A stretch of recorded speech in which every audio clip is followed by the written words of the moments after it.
Tonight, you go get it done. 60 minutes. You bring it. You embrace it. You want it. We're anticipating it being a very loud, hostile environment. It'll be a tough challenge, but I think we're up for it. I live for moments like this. It's a primetime game against two great opponents. We want to go out and dominate. Let's go! Leave no doubt. Our game, our mindset, our mentality, our night.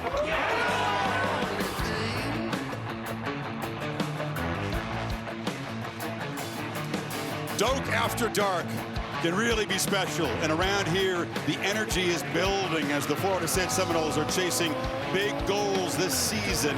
But tonight, a Duke team trying to beat FSU for the first time ever represents a serious challenge. Welcome to Tallahassee and Saturday Night Football on ABC, presented by Capital One. This presentation of the ACC on ESPN, and this is the Dr. Pepper Championship Drive game of the week. And welcome to Doak Campbell. Chris Fowler, Kirk Herbstreit, Holly Rowe will join us. We've been coming here a long time, and I go back to the days when Deion Sanders was a player down there, and we've seen some highs and lows, but you can feel it now, Kirk. Ranked number 4, undefeated, favored in all their games. They're expecting big things from this team. Yeah, this is a team that won 10 games last year. They lost 3 in the middle, won 6 at the end, created a lot of buzz for this year. And then Jordan Travis, I think, his presence and what he's been able to do. So they've been able to handle the expectations. We saw him week 1 against LSU, neutral site in Orlando. They won that game. They've been challenged against Clemson. Right now, they're starting to believe, but this will be a good test for them tonight. Both quarterbacks, number 13, are big stories. We'll get to Riley Leonard for Duke in a second, but Jordan Travis has been so efficient. He has the right mindset, I think, Kirk, to face a defense like Duke that's going to make him be patient tonight. All the playmakers are back for him this evening. Yeah, he does so many things for this offense, much more than just the physical aspect of his game. He's going to create with his legs. He's going to calm everybody down. But you look at this defense he's going up against. If you've not seen Duke play, this is not the Duke that you're used to seeing in the past. Mike Elko, in his second year, has a team that's built around the strength of the team, which is the defense. They do not allow you to put the ball downfield. They've only allowed 1 completion where the ball travels 20 yards in the air. Think about that. It's number 1 in the country. So this will be a really interesting challenge for Travis and the Noles offense. Duke's offense built around Riley Leonard. He's the dual threat quarterback, projected future first rounder, but suffered that high ankle sprain on the final play of that narrow loss to Notre Dame. It looked terrible at the time. Somehow there were no torn ligaments, and he's going to try to give it a go tonight. It's remarkable. We were there that night to call that game, and when he went down, you know, it was horrific. The fact he is here 3 weeks later and has a chance to play, he looked great in warm-ups. Mike Elko telling us and confirmed with Holly, they're going to give him a shot here, give him a few series, see how it feels, and then go from there. He is the heartbeat of this team, much like Jordan Travis is to Florida State. That's what Riley Leonard has been to Duke over the last couple years, and he has actually similar skill set. He can throw, but the challenge is he can run, and when you have a high ankle sprain, that's tough. He's got more rushing touchdowns than touchdown passes. We'll keep a close eye on that ankle tonight, but Leonard says he wants to try it. The Seminoles and the Duke Blue Devils, biggest collision ever in this series, coming up from Tallahassee. And welcome back, Chris, Kirk, and Holly. Before we kick it off here, review a dramatic afternoon in college football there with just the one loss. They are. And you think about, they've got LSU. They still have some big opponents left. But, boy, things have changed drastically from where they were after losing that game just whatever it was, week 2 to Texas. Get some pregame access here. Coach Mike Norvell and the leader of that Duke defense, Brandon Johnson. Big plays tonight. Put on a show. Let's go. Make sure you get used to having that ball in that left hand, right? Left hand, own that ball. Then use that right hand for a stiff arm. Trust it and hit it. You got it? Let's go get it. 0. Let's go get it, Jakai. Big night, baby. Big night. Let's go be you. Go be you. Go be you. Every rep, every rep, every rep. Let's get it. Let's get it. Let's get it. Let's go. You know what to do. Get busy. Let's go. We ain't got to say too much, you did. We communicate. That's the key to every game. Let's go. We're the best in the nation. Let's go. Hey, Big Trim on 2. 1-2. Big Trim. Let's go. Johnson leads the defense that has a bunch of veterans and some key transfers. Florida State, Duke, coming up. This has been the Nissan pregame. You're watching the Dr. Pepper Championship Drive Game of the Week. In the Sunshine State, a storied past is being reclaimed with an explosive offense rediscovered. Florida State saying, we're back. We'll continue to be in the ACC. We're a playoff contender. Right from the road. The Blue Devils have turned an old-school mentality into newfound results. It's one of the biggest wins in Duke's football history. Running free, and nobody touched him. Touch it to the house. One team returning to glory, the other reaching for new heights. Tonight on Saturday Night Football.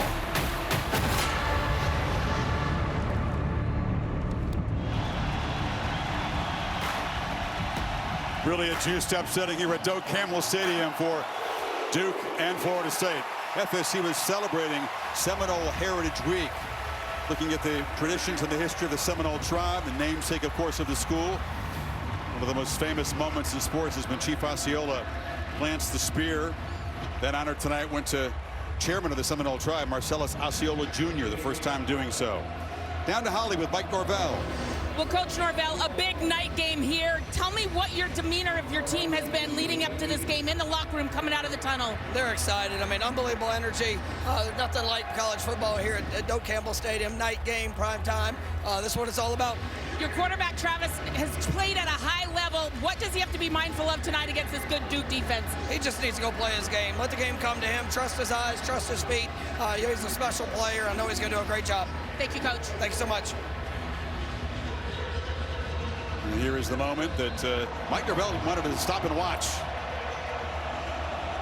Spear being passed off. Of course, Osceola usually does that honor, but Marcellus Osceola Jr. getting the honor tonight. Turquoise, the color throughout the Native American community that represents harmony. And a lot of the coaches tonight, you'll see a lot of the fans wearing turquoise colors along with the garnet and gold. Duke won the toss. Elko deferred, putting his defense on the field against Jordan Travis and company. Charlie Ham, the punter, also handles the kickoff duties. And Deuce Spahn, deep for FSU.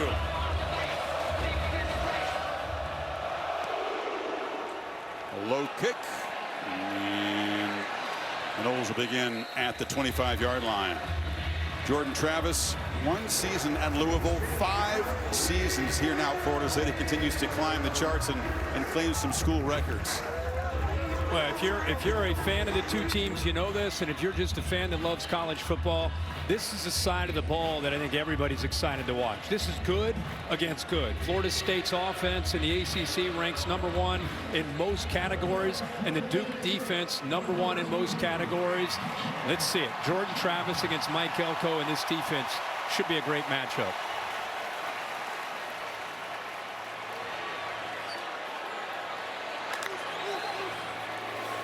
First play, Travis drops back, feels some pressure, and fires across the middle. Tried to find his top receiver, Keon Coleman.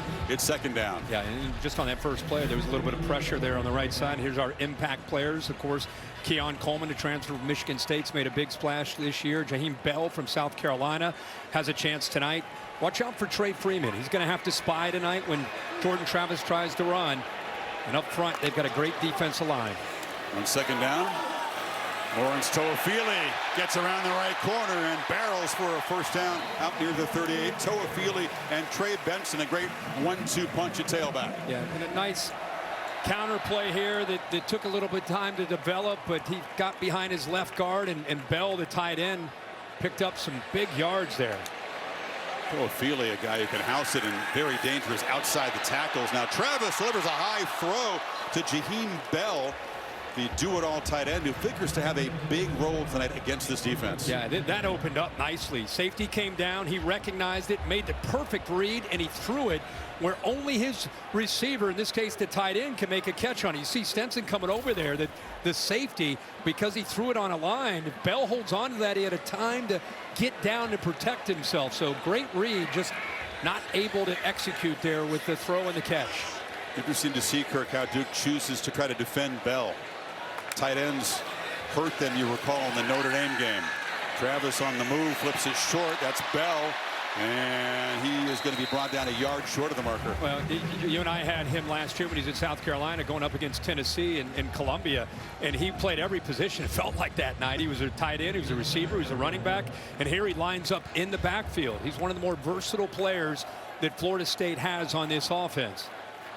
Looks like he's coming off there a little gingerly. Interesting. You've got Coleman and Johnny Wilson and Bell all out of the game here on 3rd and 1. It's very unusual. Benson is the tailback. He's got the ball, and he's got a first down. Pushed out in front of the Duke bench by Al Blades Jr., the Miami transfer. They do a really good job with Douglas to tight end and just setting the edge here of this defense. Are able to get to the outside quite nicely there. Easy yardage for the first down. A lot of very versatile, talented pieces to this offense. Benson takes the pitch into the boundary and runs into heavy traffic, picks up just one. They go behind a very experienced Florida State offensive line. These guys played a ton of football last year, and I think Mike Norvell would tell you that last year that became a strength of theirs. Look at the numbers in parentheses. 37, 34, 45, 37. But that is a veteran offensive line, and it's been an Achilles heel for years here in Tallahassee, and now it's a strength. It's Rodney Hill getting a carry, and under the backs of the depth chart picks up a couple. It'll be 3rd and long. Alex Atkins, who's the offensive line coach, says so far just a C grade for his guys up front. He's a tough grader. No doubt about it. I think it's just continuing to want to push them. Boy, talking a lot about Florida State, but Mike Elko right now in this defense, and that's what he is known for as a head coach, heavily involved, kind of feeling out the different formations and personnel groupings, trying to get a lot of different looks to try to keep Florida State guessing and a little hesitant. They're very tough on 3rd down. Travis backpedals. It's a screen. And Toafili lowers the head. He's going to be stopped just short of the first down. Chandler Rivers, the corner, collided with him, and now early decision for Norvell. That was a corner. That was a corner that came up and hit him like that. Small corner. Not a safety, but an undersized corner that came up with a chip on his shoulder. And on the quick attempt to get the first down, I don't think they did. Travis up under center. They're not doing that very often, and Duke lined up quickly, and they stopped him short. And they barely lined up quickly. I think they were caught off guard a bit, and I think, oh, this is a huge stop by Duke. It's what I think they really caught him off guard because they barely got lined up, and you know, he tries to work the middle, then he bounces outside, and by then he's a little bit too late. Look how Duke's adjusting, Chris. Look at the middle. They just get lined up. He runs into one of his own linemen because the push, the surge by Duke. Anthony Nelson, a transfer from Harvard. Good penetration there. What a job by this Duke front.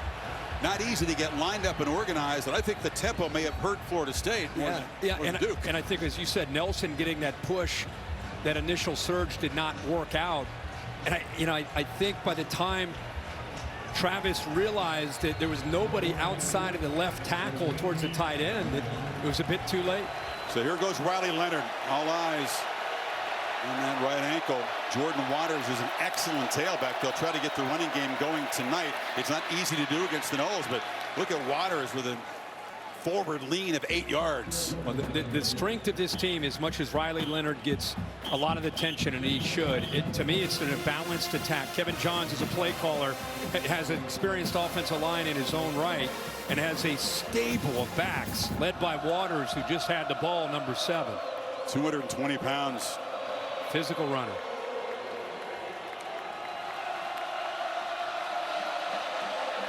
Leonard has time to change the play, to do that false clap a lot, try to entice the defense.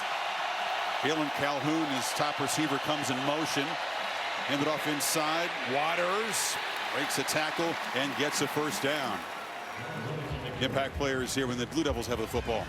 You have to start, I think, in that backfield. We saw these first 2 plays with Jordan Waters, and you'll see other backs in there, but for now we start with 7. Calhoun is the deep threat on the outside, and the Florida State, you have Joshua Farmer up front.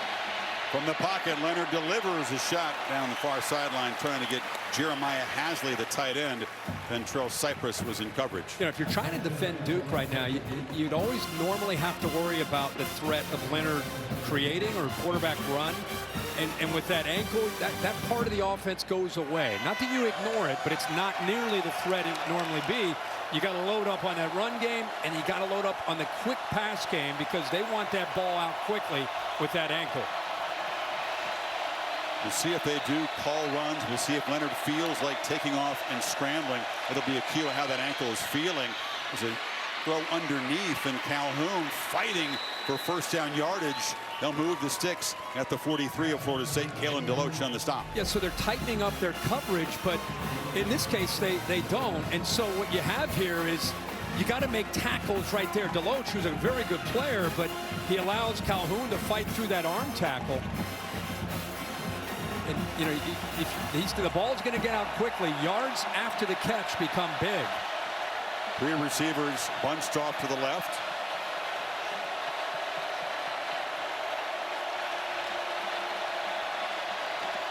Waters goes in motion. Leonard looks over the far side and just sails it over the running back's head.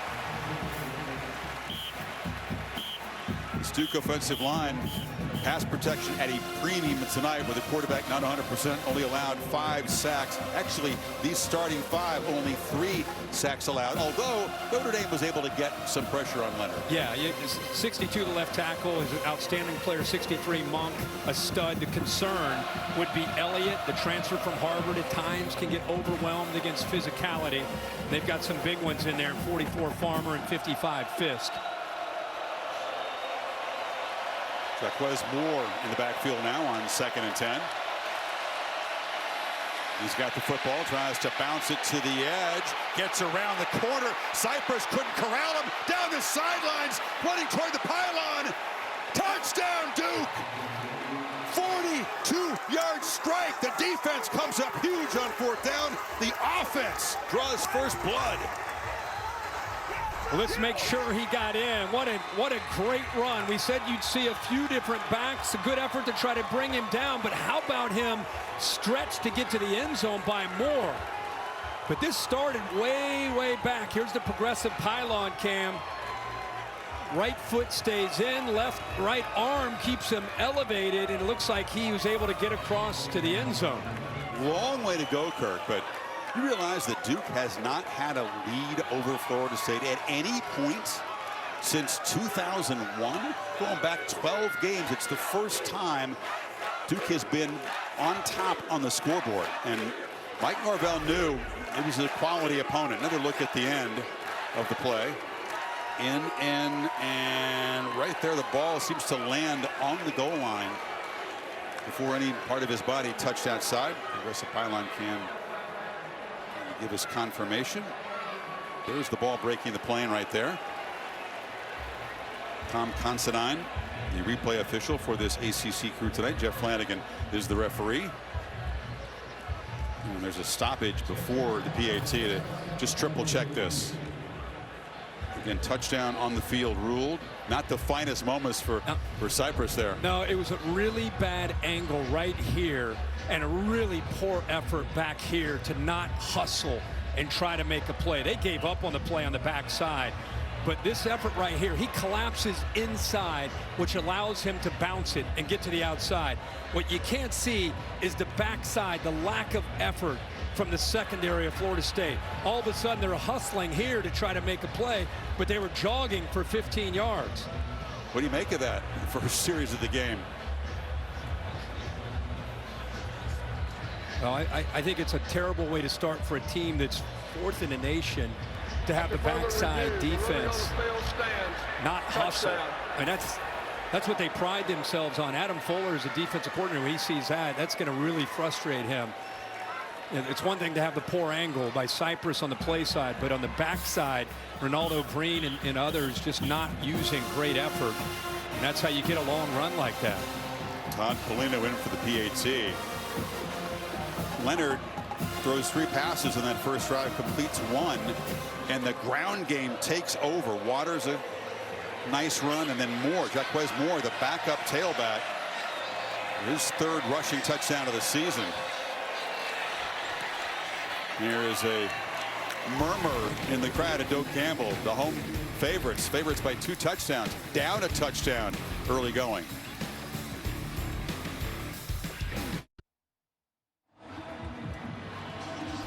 Well, I think the concern here is the effort right here just takes a poor angle. But Chris, it's not just Cypress, because that's part of football. I mean, you're going to make some mistakes, and we're going to try to look at this view here. If we can roll this, it'd be awesome. There we go.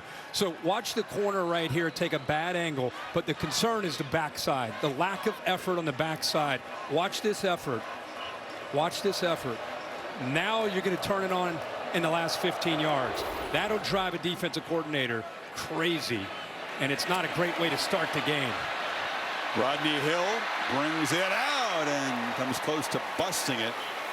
Ham, the kickoff man, was the closest man to him. Back to our buddy Kevin Nagandi in the studio for an 14-all, Chris. A lot of heavily favored teams struggling today, and we'll see if the Tar Heels follow that trend. Second possession for the Noles. Play clock winding down at 1. Does he see it? Jordan Travis did not appear to see that right off the kickoff return, that delay of game. They're not locked in yet. No, not at all. Not at all. You know, and I'm telling you one thing, when you're ranked 4th in the nation and you're Florida State and you're playing Duke, and even though you're told and you look at the film and you respect them, Mike Elko, this is not Duke. You know, usually when you're at Florida State, you hear you're playing Duke, you're like, yeah, we're playing Duke. You better strap on your shoulder pads and get locked in here. Travis pulls it and then finds a big 6'7" Johnny Wilson, who missed last week's game with Syracuse but returns tonight. Nice job of getting the ball out on the edge. He's such a great target. He and Keon Coleman are explosive in this offense.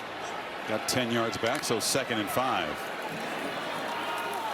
Benson stopped just short. It says Duke on the helmets. They're wearing blue and white, but on the field pregame, did that look like a traditional Duke team? No. Eyed up the person. No, I saw him against Notre Dame a few weeks ago, and I saw him there, and I thought, you know, it's amazing what Mike Elko's done in 2 years, just 2 years.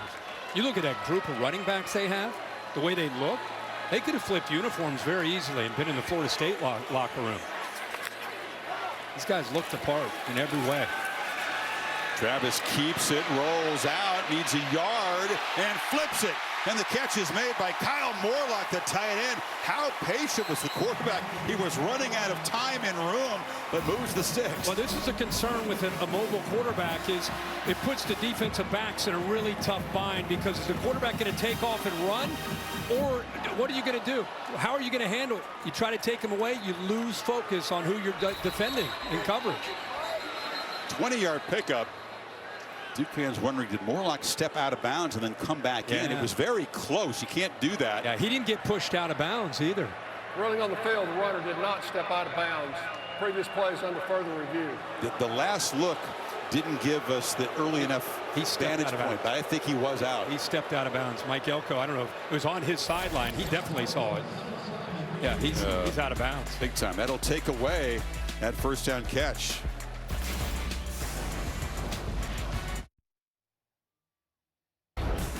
Cannot come to Tallahassee without thinking of the late great Bobby Bowden. This is Bobby Bowden Field at Doak Campbell Stadium. As we suspected, the illegal touching penalty against Morlock took away that first down catch. It's a loss of down, but not yardage, so it's 4th and 1. And you can see that the analytics, Kirk, saying you go for it here, even in your own 10 at 36, after failing on 4th and 1 the last possession. 36-yard line just got stopped. Now they're in a shotgun with Travis. It's Bell in motion. And Benson is not going to get there. This Duke defense rises up. Wesley Williams off the end. Back-to-back 4th and 1 stops. I'm telling you guys, this Duke team, this defense is very underrated. Look at them anticipating. Great job of shooting gaps, staying low, getting in there again. 2nd time in a row. 4th down and short. The defensive line is able to get a push, get into the backfield, and not give the running back a chance to pick up the first down. And look where they start this drive. But the analytics know that Duke's really, really good now on defense. Look how fired up he is. Kidding me? Defensive coordinator for Jimbo Fisher at Texas A&M before taking the Duke head job. Jaquez Moore, who just had the big touchdown burst, is to the right of Leonard. Moore's got it, and this time plows forward for a short gain. You know, Elko said that, listen, we knocked Notre Dame's offensive line back. He felt better than Ohio State did in the head-to-head comparison. And just look at the difference from, this is the year before he got there, and here's where he is right now. And not bad improvement from 127 to 30 last year. Yep. I mean, that's incredible. A lot of those guys come back, went out to the portal, got stronger in the back end with his secondary, and he's got a defense, an incredibly tight unit. They play with a lot of confidence. Yeah, 11 playing as one is what they like to say. Now the offense trying to build the lead off another big defensive play. Moore carries for a couple more. It'll be 3rd and about 2.5. Good patience that time by Moore, and they're going to continue to rotate backs and try to stay fresh in that backfield with Waters and Moore. Right now it's the Florida State defense, and Press come up with a short yardage stop.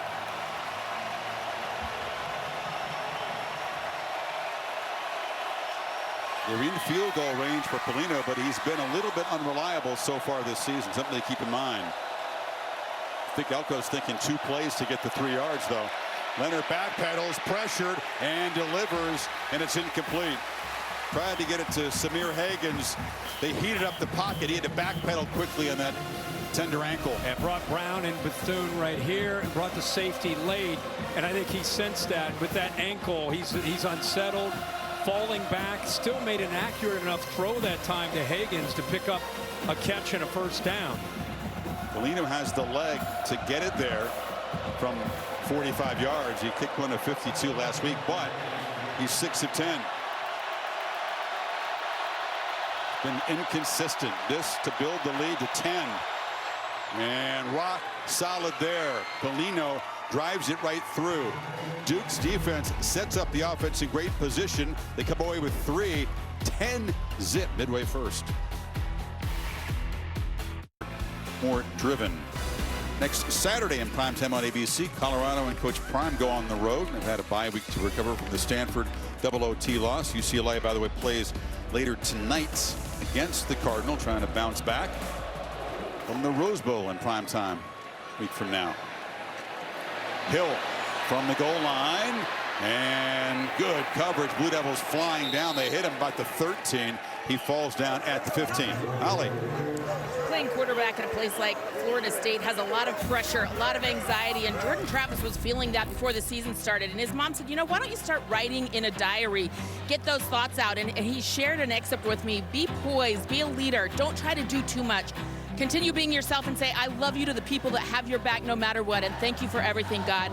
He said this has really helped him this season get that anxiety, the fear out of his mind, get it on paper so he can be calm in moments like this.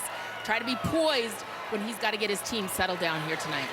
It's one of those times right now, isn't it, Holly? He seems well equipped for the job. From the pocket, delivers a short pass, and trying to make a catch is Marquiston Douglas. He used all sides of his body to collect that football. I thought that ball was going to drop. I thought initially, once the ball got away from him, I thought, okay, that's like you said, whatever it takes.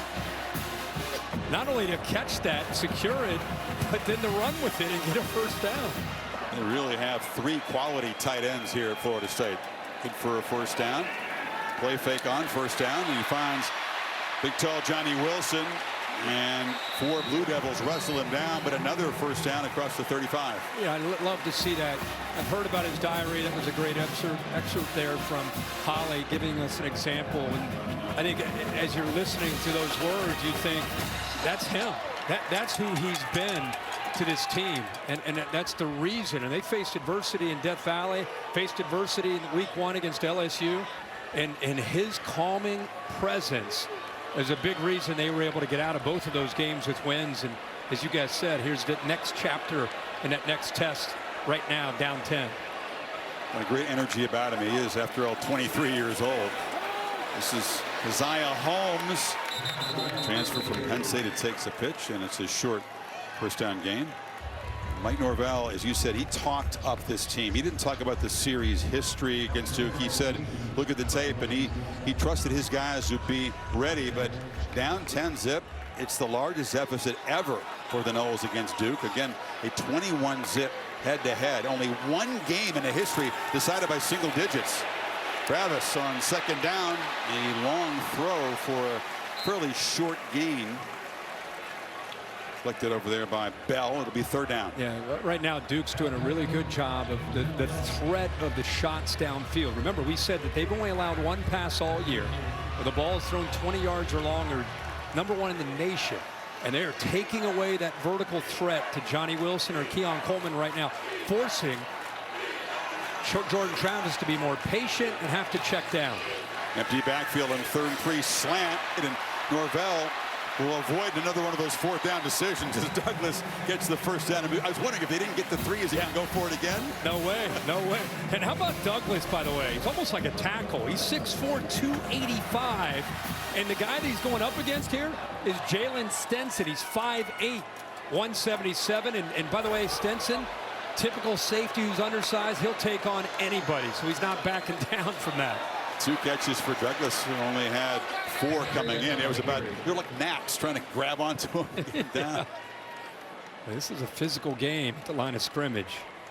You've seen Bell involved. We saw Morlock make that catch that was nullified by a penalty. And Douglas, they said they're going to use their tight ends. They're very mindful of the fact that Mitchell Evans, Notre Dame's fine tight end, gave Duke a lot of trouble. No doubt.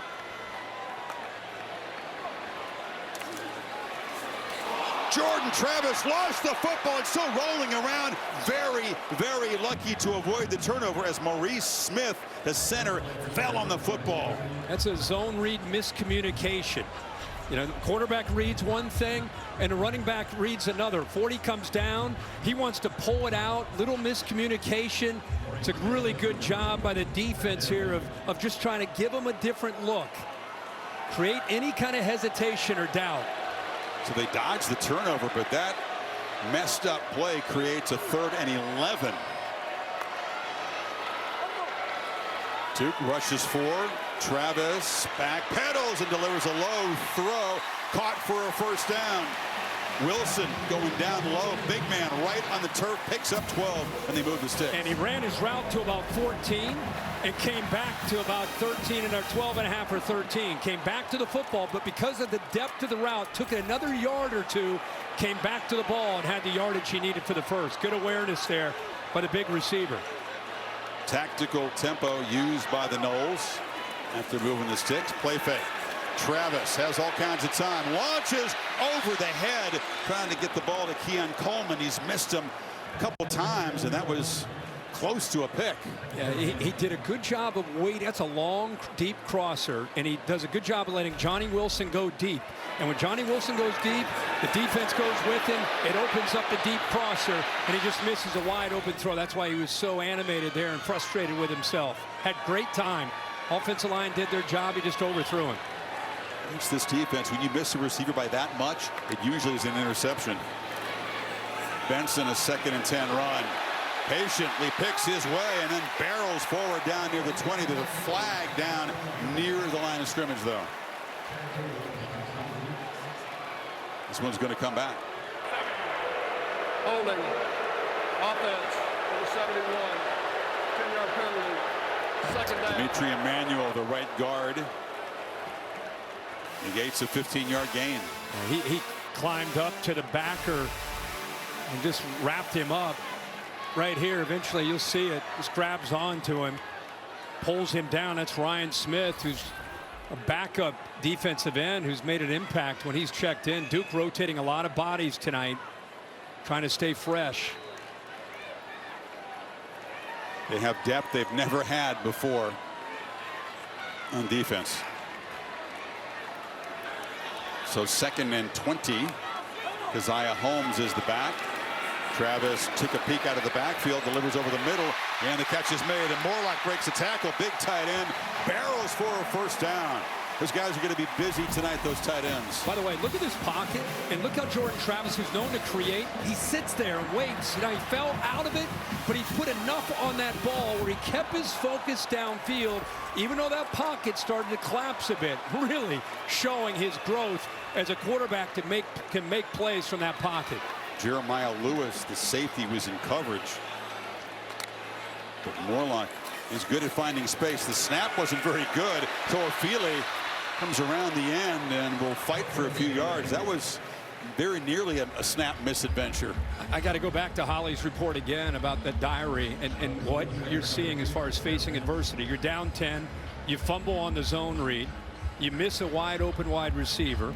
There's a holding call. A lot of things are going against you, even though you're down 10, and yet he stays in that pocket. He's making throws. He's keeping this drive alive. Yeah, good break point. 12th play of the drive coming up. Bell motions across. Travis delivers. Wide open. Bell in the middle. First and goal, Florida State. The tight ends continue to really hurt to 15 more yards. Well, they're starting to take advantage of this area right here. And watch the backers. They're concerned about things underneath. See how they clear out? You got deep safeties. You got linebackers worried about traffic in front of them. And you got nice routes behind those backers in front of those safeties that he's starting to really find and hit some for some big gains. And we asked Gelko, what's your plan for all those tight ends? He said it's going to be a team effort. Well, right now, they need to regroup. Holmes in the flat. Lowers his shoulder and dives for a touchdown as Florida State strikes back.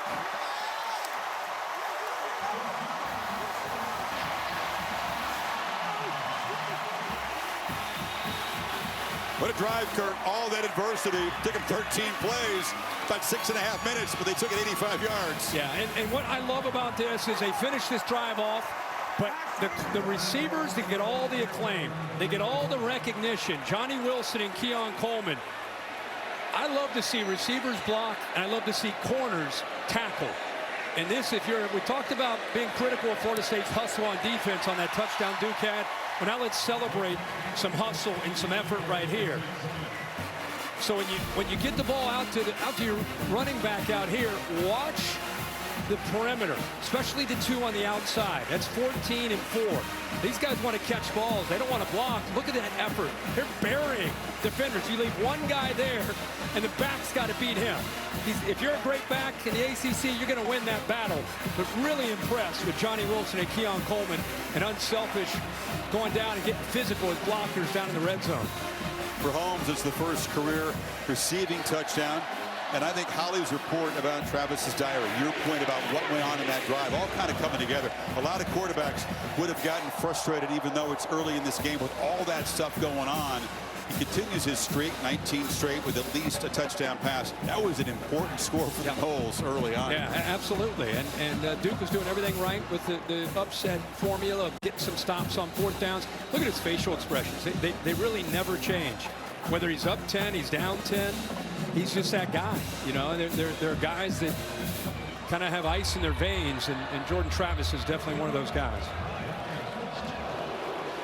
Trey Moore to receive Ryan Fitzgerald kickoff, and it'll be a touchback. Hey, Formula One off to Austin, Texas. It's the U.S. Grand Prix at the Circuit of the Americas, 3 o'clock Eastern, 12 Pacific on ABC. ESPN app also has coverage, pre-race coverage at 1:30 Eastern time. Max Verstappen's just running away with things, but F1 going to Austin after it was in Miami, headed to Vegas later on. Can't believe we're still in the first quarter here. We've had a lot of action. Sure have. 2 4th and 1 stops with the Duke defense and the first 2 Seminole possessions. If you joined us late, Riley Leonard toughing it out, but it's been the ground game that has featured so far for the Blue Devils. Figures to be the final play of the first quarter. Waters hit immediately, able to battle forward. Patrick Payton got him in a bear hug. Short loss. And that will do it for the first quarter. Big underdog Duke, never beaten Florida State, never beaten a top 5 team on the road. They lead it 10-7 at the end of 1. Back after this message and a word from your local ABC station. The Blue Devils lead by 3, even though they've run exactly 10 plays. Travis has more completions than Duke has total plays. The one big run by Jaquez Moore. Look at that. And you're up 10-7. because of the 4th down stops. Leonard, 1 completion so far. Flush, has to run. Last thing he wants to do, just fires it into the bench. Braden Fisk and Patrick Payton brought the heat. Well, this is the first time we've seen him flushed, and after he rolls out, gets away from the trouble, he jumps off that right leg right there to get that ball out, and then almost stumbles there on the follow through on the back end with Payton there. But there's the jump, and you just, anytime you go up and come down on that right ankle, you're holding your breath if you're a Duke fan. 3rd and 10. Here comes the noise.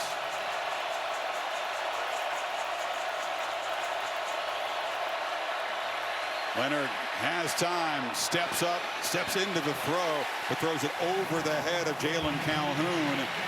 Greedy Vance in coverage, and the Noles defense gets off the field quickly. Yeah, that was great coverage, able to man up on the outside. I think they're very confident that they can match up with Duke on the perimeter, and especially these 3rd down situations. He's with them right there in phase, makes it very tough on Riley Leonard, especially without the threat to scramble to try to put a perfect ball downfield.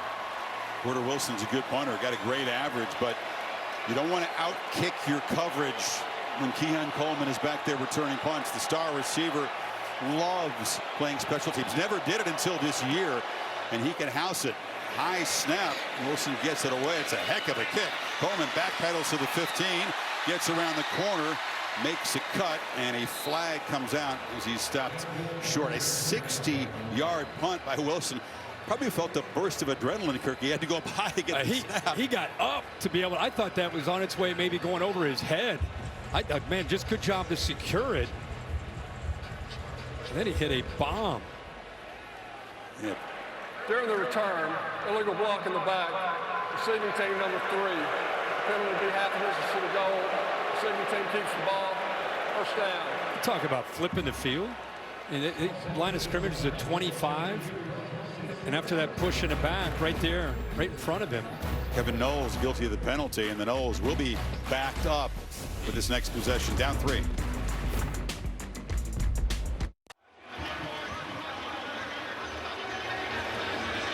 Four penalties so far for Florida State. This one on the return team backs the Knowles up.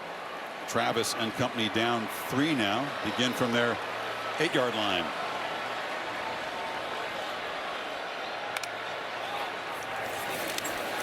From his end zone, delivers a short pass, and Benson nowhere to go. Dorian Massey, and now a flag called for by Florida State fans. They don't get it as they slung him down in the end zone late. But Maosu really does a good job. They throw a screen, and he's right there, nowhere to go. He got right behind the convoy of blockers. By the time they turned to get downfield, he'd already figured out and what to look for and got into the backfield. Right now, Jordan Travis having a hard time finding receivers to throw to. 12 completions, only 3 of those to receivers, all 3 to Johnny Wilson. 8 of 9 on the last drive, using mainly the tight ends in the back. Benson fights for a couple yards, going to be 3rd and long, and Duke, if they can get off the field here, should set Leonard up in great field position. You go back to that punt. I mean, that was a moonshot, right? And then the penalty, they went from their own 25-yard line to push them back inside their 10 to start this drive. Now you hope your defense, if you're Duke, can get a 3 and out, and you're going to have great field position, like you said, Chris, right around midfield. 3rd downs have been in trouble for Florida State, as they are for most Duke opponents, allowing just 37% coming into this.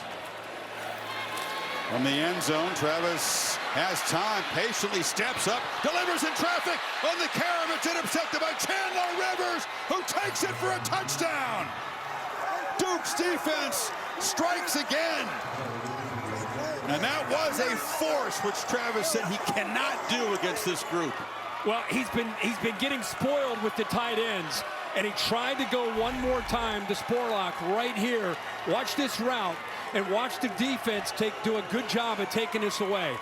So he's locked in, right? He's made so many good throws. Look at him. He looks like he's open, and that gets taken away. He's pump fakes. Now he's got to work to the outside, forces the ball, and there's the interception.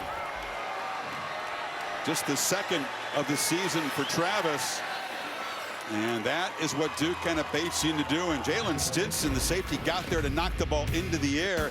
Chandler Rivers, excellent corner, sophomore out of Texas, gives Duke 10-point lead again.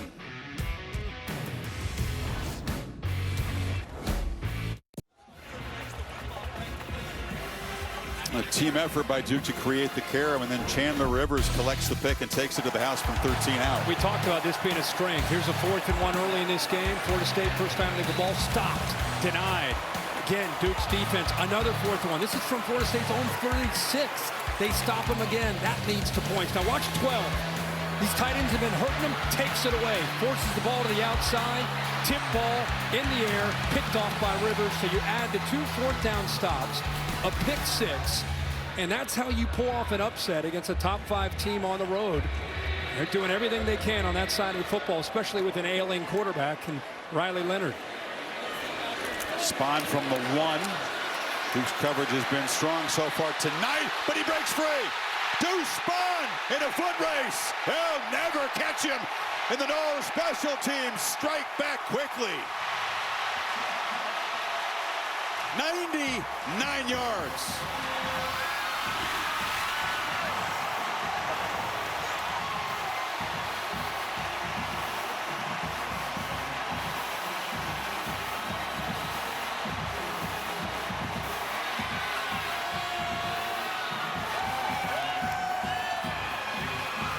On paper, you figured the Noles, Kirk, would have an edge in special teams. It didn't play out earlier in this game, but that was a huge moment by Deuce Spahn. If you go back to the opening kickoff, he came really close to popping that one.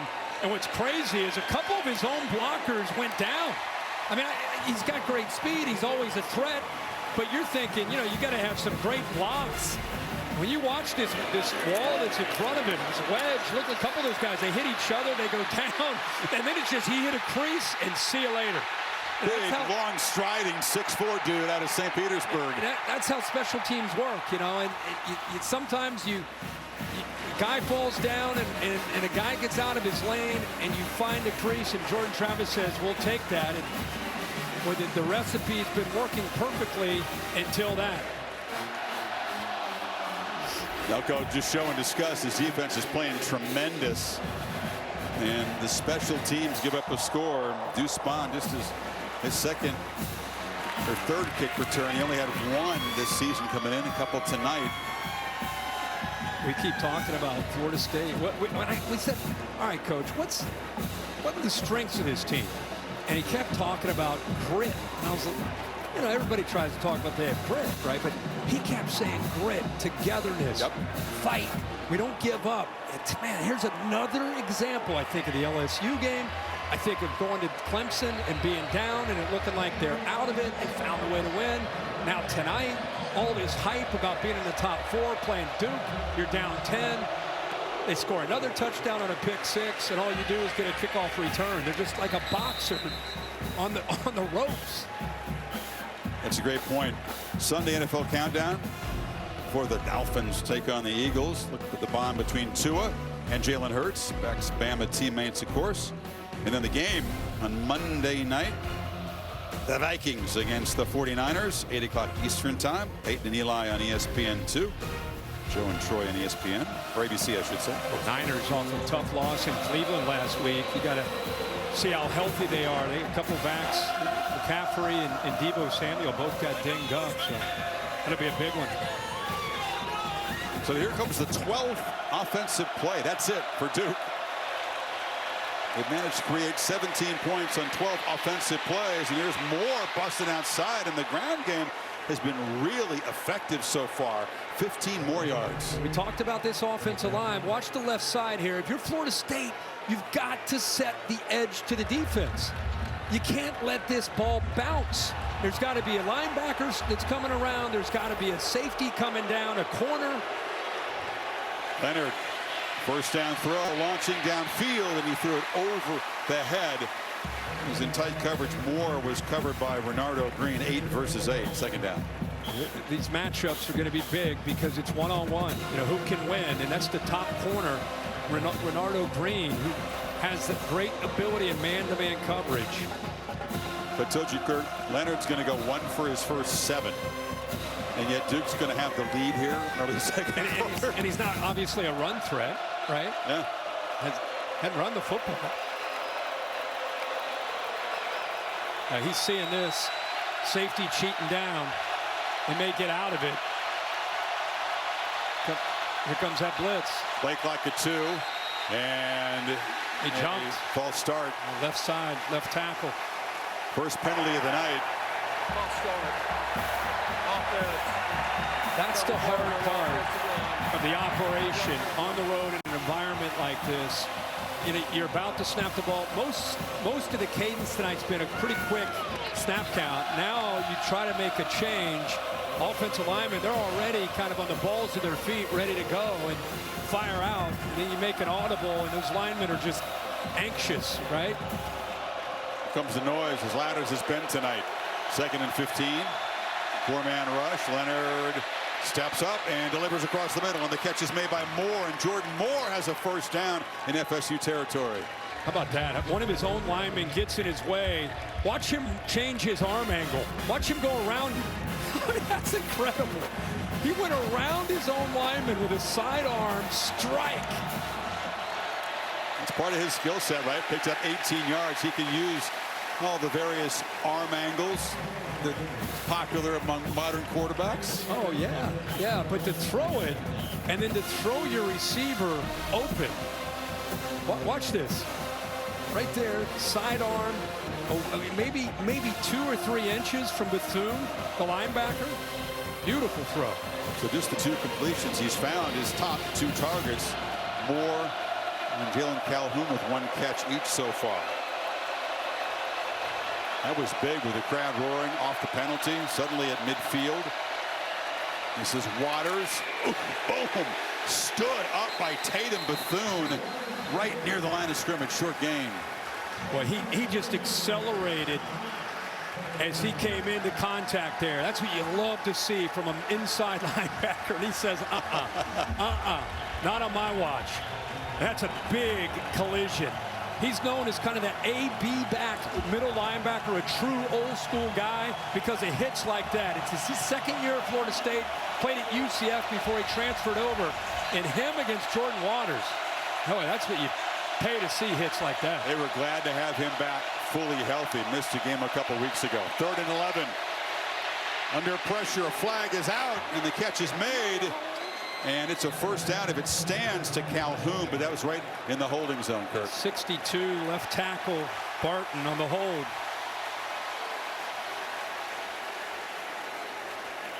Holding. Offense number 62. Penalty. They know that quarterback doesn't have full mobility, just intent on protecting him there. Yeah, he knows what he's got to do, and he's going against Jared Verse, who's one of the more powerful pass rushers in the country. He went right through him. See, they're coming. Listen, they respect Riley Leonard, but they know that he's playing on one leg back there. So they get him to 3rd down. They are going to dial up the pressure as much as they can and make him as uncomfortable as obviously they can. Need 21 on this 3rd down. See if they drop back in coverage here or come after him again. Now they bring pressure again. And Leonard launches. Diving interception. Threw into double coverage. And Shaheem Brown, the Buck defensive back, with the first takeaway for the Noles tonight. He gave him a big cushion, and then he works to the inside, forcing him to work back out. And then he just gets his head turned around at the top of the route. Just in case that ball's in the air, he's out there on an island. Look at the length to be able to pull that ball in at 6'2".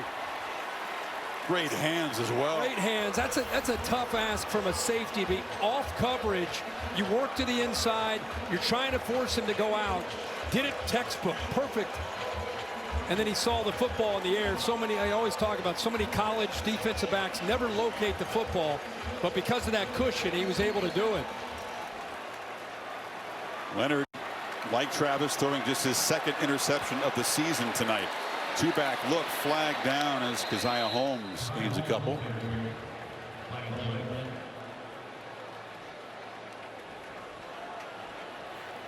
Just when it seemed that Duke was stringing some plays together, that's a clutch takeaway by Brown. Offense, more than 4 players in the backfield. It's a 5-yard penalty. Still first down. Yeah, they had the 2 backs and then 2 receivers and the quarterback all in the backfield, so they'll go back 5 yards. Yeah, you're right. I mean, with your quarterback playing the way he is with that injured right ankle, your margin of error is pretty slight. You're not getting a ton of production from the offense. Let's face it, it's been the defense. It's put him in a position to be up 3 here. Toafili slot left. Rodney Hill is the back. Bell motions across. And 1st and 15. A quick throw. Sidelines. Wilson just goes up. Says, I'll take that football. So many contested catches for the big man. He got in front of Blades there. It's about a yard short of the marker. Pick up 14. Yeah, he threw it in the hole behind the corner, who actually, he really rerouted him, got hands on him, made it tough to be able to get around him, but he has got to throw it. There it is on a line. You're not worried so much about Blades. You're worried about the safety, Terry Moore, coming over. And 2nd and 2. Long throw. Finally, Keon Coleman gets a touch. And the All-American type receiver takes it down inside the Duke 20. Has him in a condensed formation, and Al Blades just doesn't stay with him on the backside. Man to man, he's got to go all the way across. See 7 back there? Look how far he has to go to stay up with him. So they cleared it out again on the play side and opened it up for 4. The pick out 30 yards, and now Hill running downhill. He'd been trying to get the ball to Coleman, overthrew a couple. He was targeting him on the ball that was carried with the interception. That time, number 4 left alone. Yeah, and they ran that crosser earlier, that deep crosser earlier, and that was the one where he went over top of him. And they've done a nice job using Johnny Wilson as a vertical threat to take that defensive back with him, and that just opens up so much space where Coleman's working on the other side all the way over to that vacated area. Again, the 2-back look, Toafili and Hill flanking Travis on 2nd and 2. Hill has been busy tonight, but he is hit behind the line of scrimmage. Another impact play by Anthony Nelson, who was in there earlier on that 4th and 1 stop. Yeah, this is great hustle all the way from the backside. These linebackers are flying around. Nelson's going to come all the way. You can't even see him. He's so far away. But because the backer, Dillon, 35, forced that ball back inside, it allowed big 93 Nelson to chase that down from behind. Here we go again. 3rd down and makeable, although it's been a struggle against this Blue Devil defense tonight.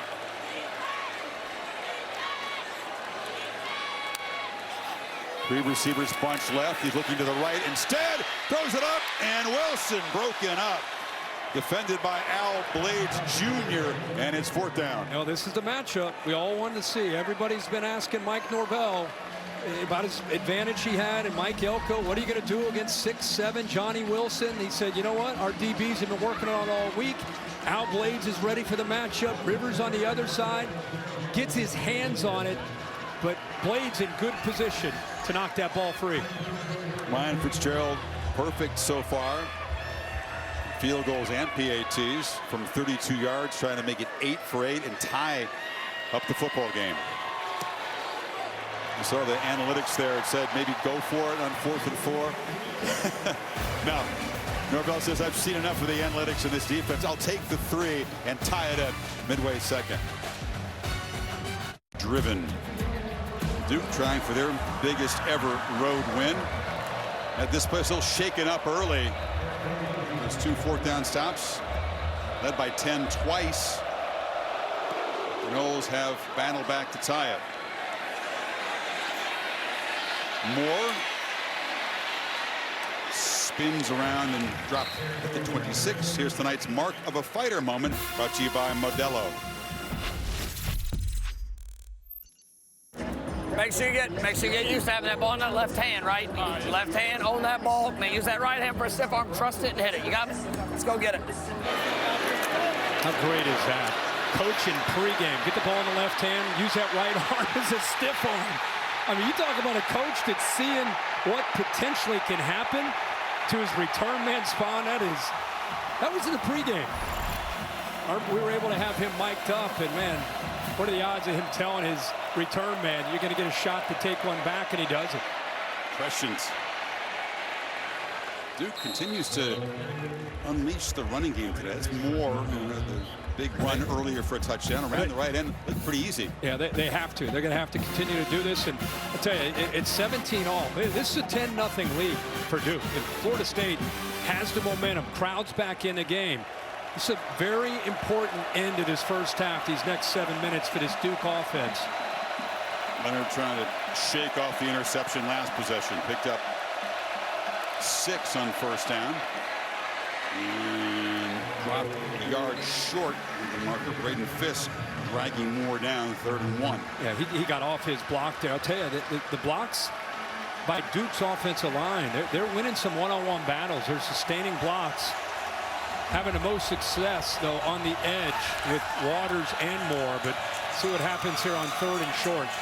Looking to convert for 3rd in the first time, and this is a situation where Leonard normally, Kirk, you'd say his legs would come into play if he were healthy.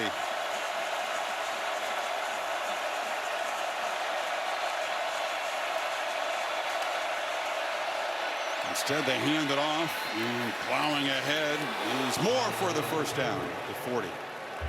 Really good blocks by McIntyre and Barton on that left side. They worked a double team and then allowed the tight end Hazley to be able to get to the linebacker. Pulling around that right side, there's Justin Pickett to help out. Short yardage with this defensive line. Guys that are slippery with Farmer and Fisk. Tough to do, but they're able to handle it that time. Keep this drive alive. The Devils still averaging more than 7 yards per rush so far tonight. Leonard on first down steps up and then chips it down at Waters out of the backfield, and he'll pick up another nice first down gain of 7, almost 8. Hey man, anytime you can get the ball into Seven's hands, whether it's handed off or checking it down, do it. He is a handful, and he can do so many different things. That's why he gets the majority of the snaps. Pass protects, he catches the ball, you saw that, can run it, physical guy. Yards per carry, top 6 in the FBS, his 9 touchdowns, lead the ACC. That's where you tip the cap to the O-line too, when you got a back doing that.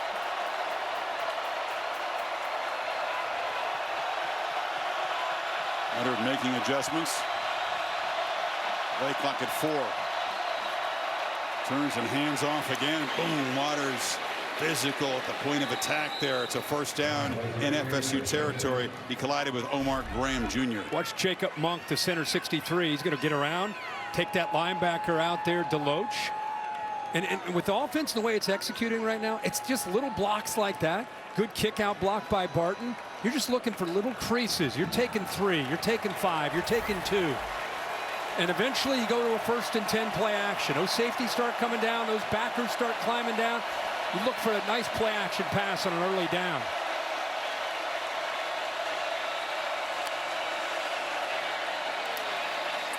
This is Waters.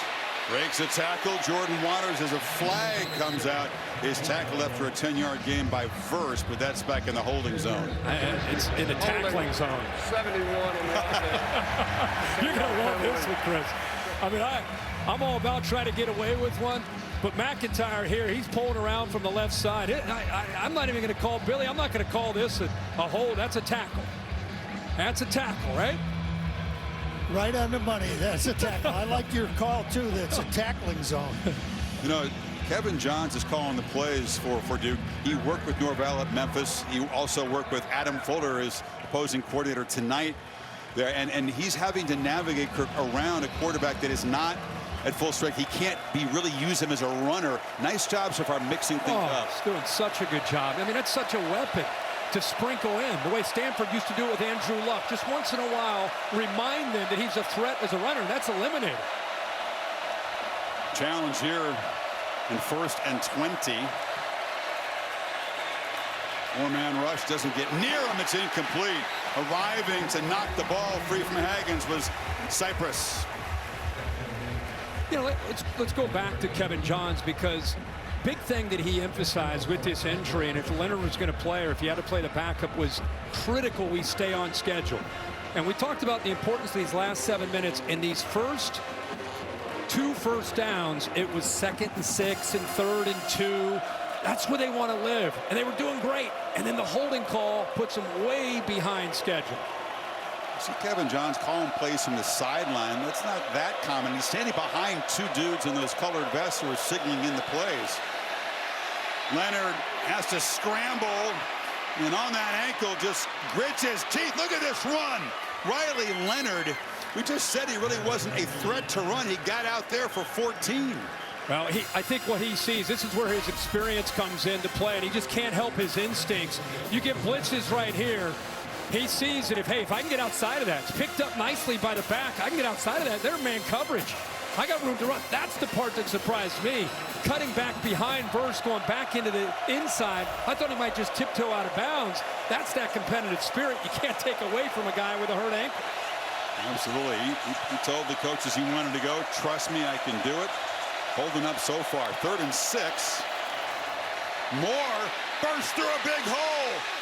Cuts back and wrestled down finally by Green, but Jaquez Moore loose again for 23. Again, look at the offensive line being able to pick up their blocks. Great job of opening this thing up.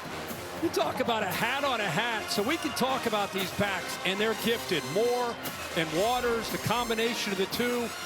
But we got to continue to talk about the offensive line winning the battle at the line of scrimmage. Remember, they were behind the sticks after that holding call, able to convert, keep this drive alive. Yeah, 1st and 20, no problem. This Waters back in the game. He's got the football. And that time a short first down gain of about 3. 99 yards for Moore on his 9 carries. And they're going over 100 yards here in the first half. Timeout taken with the Blue Devils on the move. Well, Kevin, yeah, thanks. That Duke Brown game averaging 8 yards a carry. FSU took the defensive timeout. This is 2nd and 8. Noles are crowding the line. It's Waters who sees that, just reverses the field and lowers his shoulder, delivers a blow. 1st and goal at the 6. They brought that blitz from the right over here, but they lose the edge on the left side. Paul's trying to run up the middle. He does a great job. I think they get away with a hold there on the edge by 62 Barton. But one thing that I'm sure they're going to correct and talk about, and Boog will probably talk about this at halftime, is losing the edge to this defense. Whether it's, again, backers, corners, safeties, whoever it can be. Getting a lot of their yards and they're bouncing it outside, including that long touchdown run. And they punch it in here. 1st and goal from the 6. 3 receivers, bunch to the left, and now Ashley comes across in motion. And off inside, Waters tries to spin free, knocked backwards. He'll lose a few. There you go. That's what you're talking about right there. That time, I'm sure Coach Fuller said, guys, we can't lose the edge. You're going to see edge defender here and an edge defender here. They get off their potential threat of dealing with receivers, and now they close. There you go. So we've been seeing that spin, and the ball gets out around Verse. But now you got 2 different defenders there to help out. Much better there by Florida State's defense. Yeah, Jerrion Jones hit him high. Holding on to an ankle was Akeem Dent. So now Duke takes a timeout before this 2nd and goal play. They lost a couple of yards. I'll check it. It's Florida State taking another timeout. My mistake. So they're thinking used by Norvell on defense, trying to get the ball back before the half. But with a quarterback like Jordan Travis, that makes a lot of sense. What a drive coming up on their 12th play. We talked about how important the last 7 minutes. I didn't think they'd keep the ball for close to 7 minutes. They've had it for almost 6 minutes. They've had 1 completed pass on the drive, by the way. It's been all the ground. Chewing clock, and they get the ball to start the second half.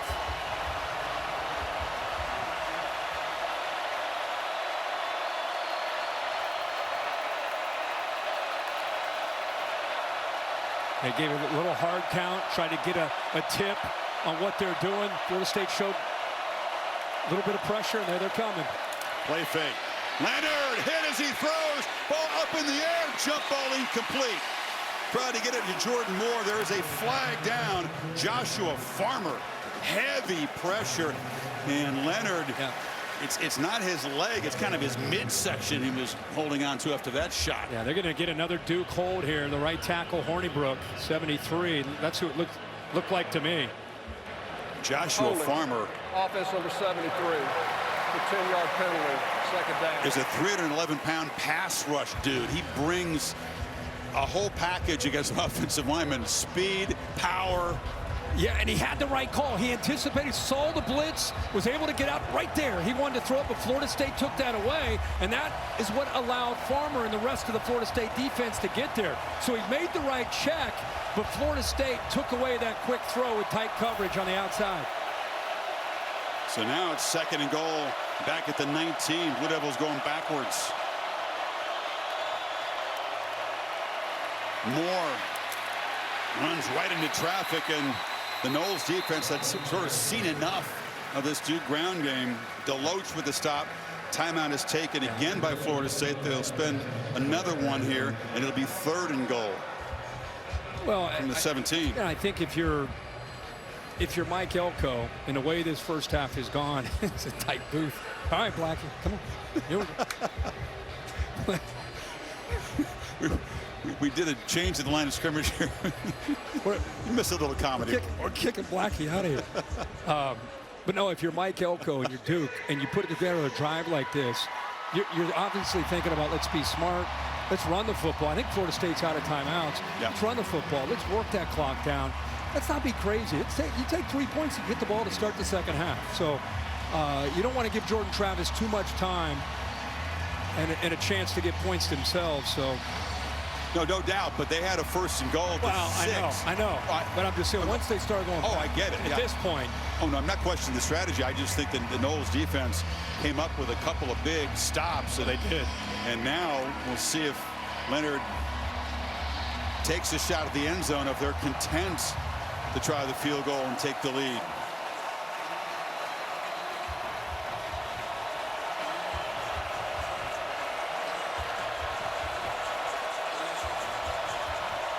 Pretty good poise considering the environment so far for Duke's offense.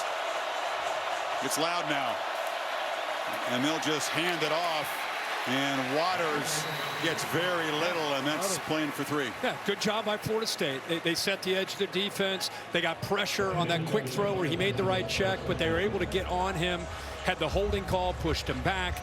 Florida State's using all their timeouts, and now you're Mike Elko. If he could have gotten him closer to the center of the field, that would have been perfect. But now he's going to work this clock all the way down as far as they can. Take as much off to not give Jordan Travis any time left. Try to go up 20-17 and see what happens here in the last 35, 40 seconds. You'll let the play clock just run down and spend the timeout. Polino is connected on his only field goal so far tonight. But again, these chip shots have not been automatic coming into tonight. Just 2 for 5 inside 40 yards.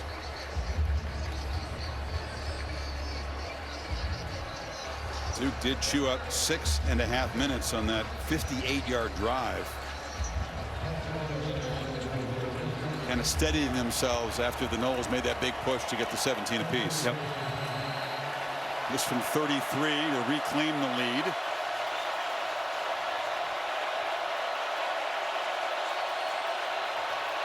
Knowles are very good at blocking kicks.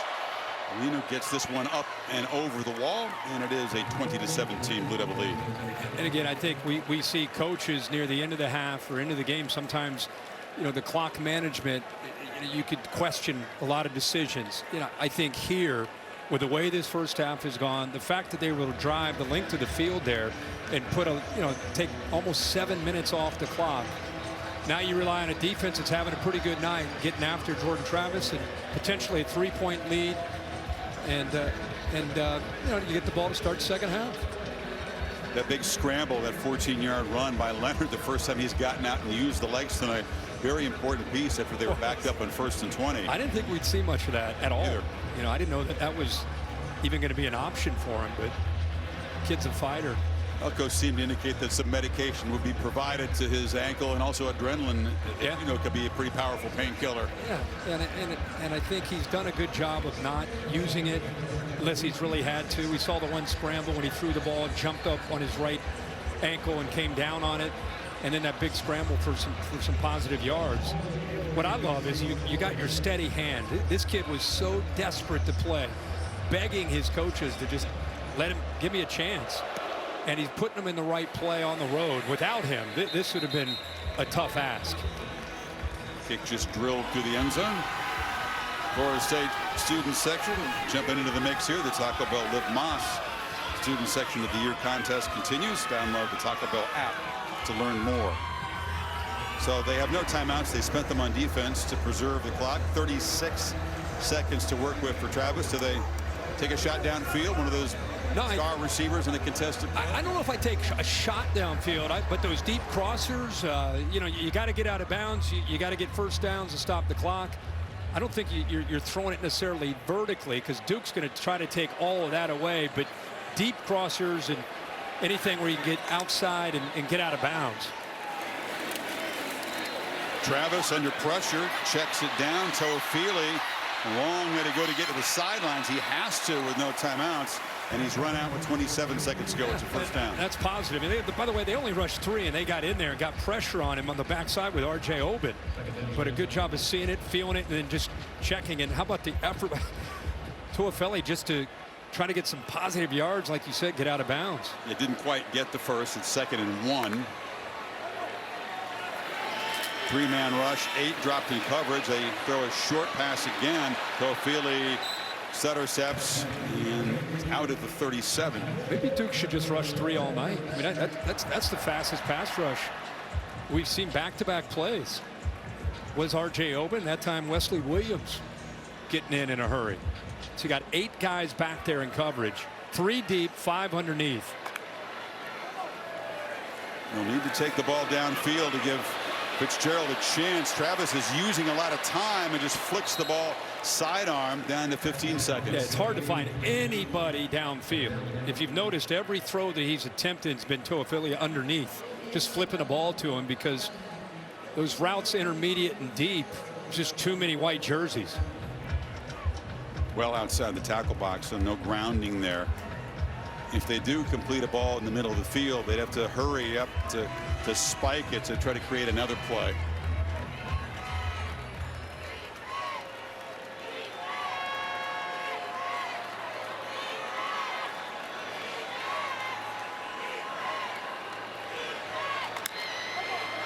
And snap it at 2. Another quick throw, sideline route, and gaining a few yards is Hakeem Williams, talented freshman from Fort Lauderdale, just his 3rd catch of the season. Very positive on what he has to offer this offense in the future. Wilson and Coleman get all the attention, but Williams and Portier and Williamson give them other great receivers. You get about 20 yards to give Fitzgerald a chance to tie this game at half with a field goal. 3rd and 3 play.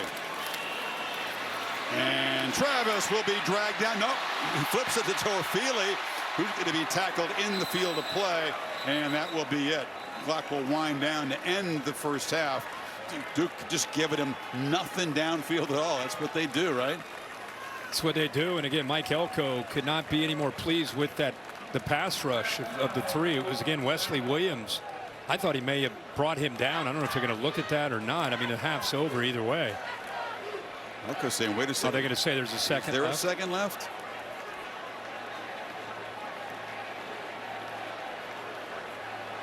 They don't show time on the clock. Yeah, the stadium untimed down here, I guess. Yeah, Williams gets a sack there. Okay, so that backs the ball up. And by the way, I mean, he's inbounds. That's the end of the half. Yep, that was a sack, so they wouldn't get another play. It was confusing. Yep. Duke had 3 DBs lined up in the end zone, just in case he was going to throw it down there. The play is under review right now. They've buzzed for a review. Okay, this will be a quick one, I bet, Bill. Check out the clock, and you see Travis going down here, and again, they flip it out there. The knee was down with 5 seconds. 5 seconds, not at the first down marker. So it's, Bill, I assume that's just the end of the half. Well, what'll happen is they'll determine he's down. You have a reversal on it. It's inbounds. It's a 10-second runoff. That's it. It's halftime. Yeah. All right, let's go get a hot dog. That was a good explanation. And any way you look at it, that's halftime. After further review, the quarterback knee was down but he was short of the line of the game. That qualifies for a 10-second runoff. Therefore, the half is over. Billy. So Duke twice was up 10, reclaims the lead late in the first half. We'll get the football to begin the third quarter. And let's hear from Mike Elko with Holly.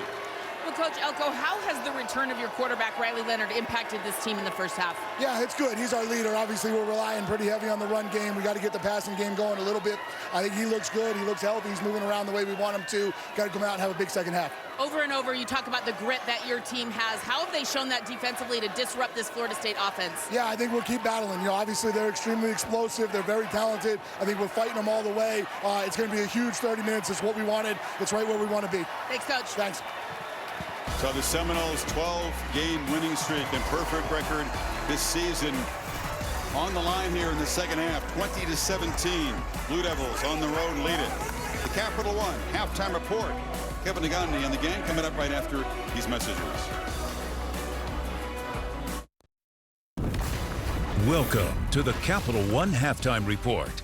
Duke has never beaten Florida State. Right now, the storyline book, defense, and the running game. No doubt about it. The more physical team in the first half has been the Duke Blue Devils. Who would have thought that, Kev? Up by 3 against the number 4 team in the country, the top team in the ACC, another team that's ranked in the top 10 in the ACC, North Carolina. In a battle against Mike Hollins and Virginia. Drake May got the time, and he's got the guy. 62 yards, Bryson Nesbitt. Really good play call. H-back on an out and up, and Drake May finds him for the touchdown. Carolina, though, they were trailing early in this game. A lot of the running game for Virginia, the physicality, and then May, the keeper, and the size. Yeah, the athleticism. We know he can throw from the pocket, but he's a dual threat guy also. And then Hollins going in for the score, his 3rd touchdown, and Virginia just scored moments ago. They're up 30-27 in the fourth quarter. Defense is optional tonight in Chapel Hill. It's going to be a barn burner. Some close ones we're seeing. Not one in East Lansing, in Michigan, number 2 in the land, taking on, of course, their rival Michigan State. And, you know, Michigan under investigation earlier this week, allegedly sign stealing. The play calls of opponents not affecting Jim Harbaugh. Cheating. In this They call situation. that cheating, Kev. J.J. McCarthy to Roman Wilson. Yeah, we know J.J. can do this. He's been playing the most consistently of all the quarterbacks in the Big Ten. And I think that's why, if you're a Michigan fan, you got to feel pretty good about where you are. Look at McCarthy, Colston Loveland right across the middle. I mean, this is just too easy right now. 28-0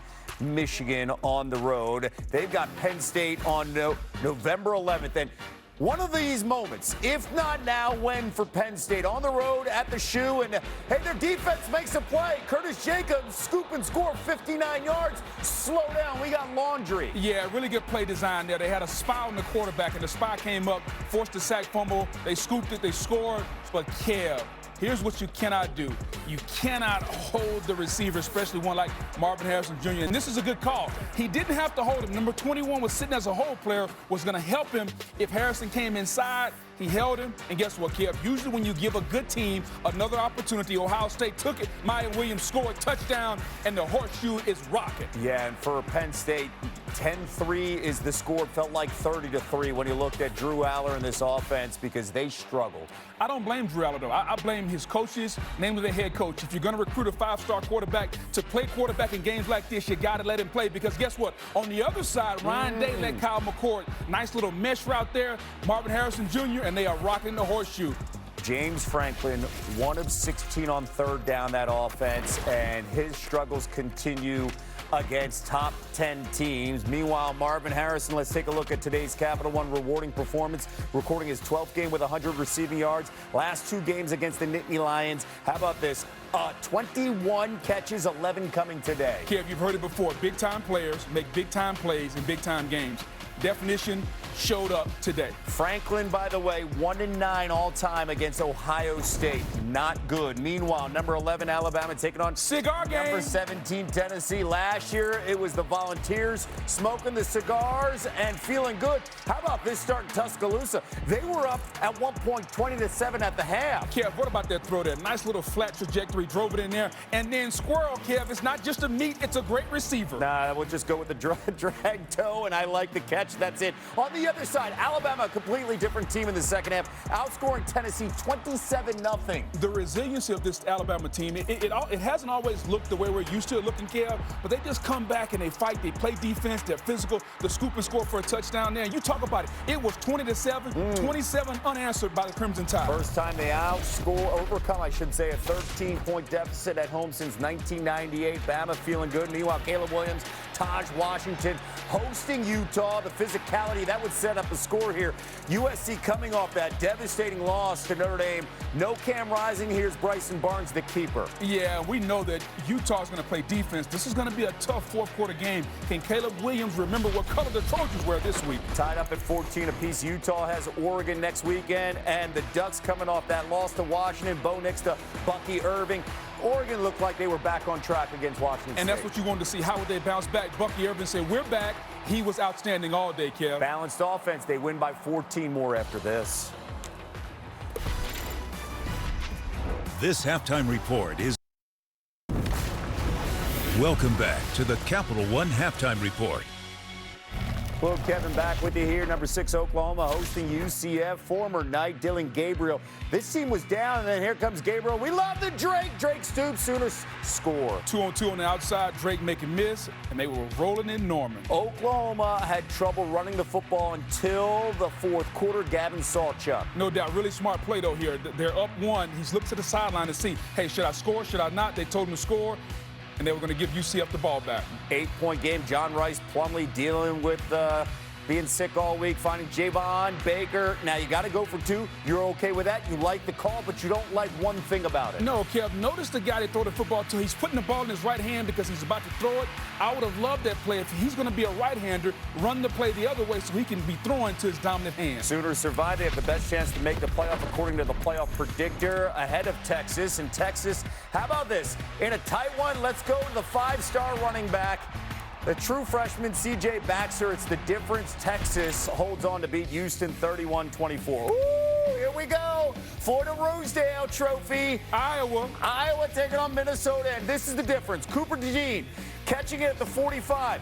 Down 12-10, under 2 minutes to go. He's taking it to the house book. Yeah, and this is the most Iowa way ever to win on a punt return, except, Kev, they didn't quite do it. Oh, you see, waving his arm while tracking the football, and they rule that. They call that an invalid fair catch signal, so he doesn't get the protection, but he also can't return the punt, whether it's in the air or on the ground. So even though this seems like Iowa got job, this was the correct call. Ooh. And the little Iron Pig goes to the Golden Gophers. The Floyd of Rosedale Trophy. It's the same thing. It looks the same. Minnesota's first win in Kinnick since 1999. Hey, right now, Virginia up 31-24 with under 8 minutes to go. We're going to keep an eye on this game. Defense optional at Chapel Hill tonight. Oh, stressful night for Mac Brown in Carolina. We've got Monday Night Football, Niners, Vikings coming your way.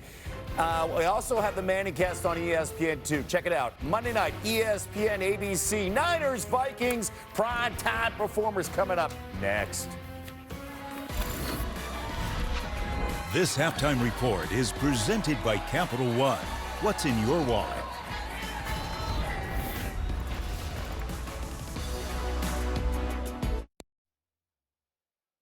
Game day in the ACC. We live for it. It's time for football in front of a packed house under the lights. And you'll go up top. Come for it all.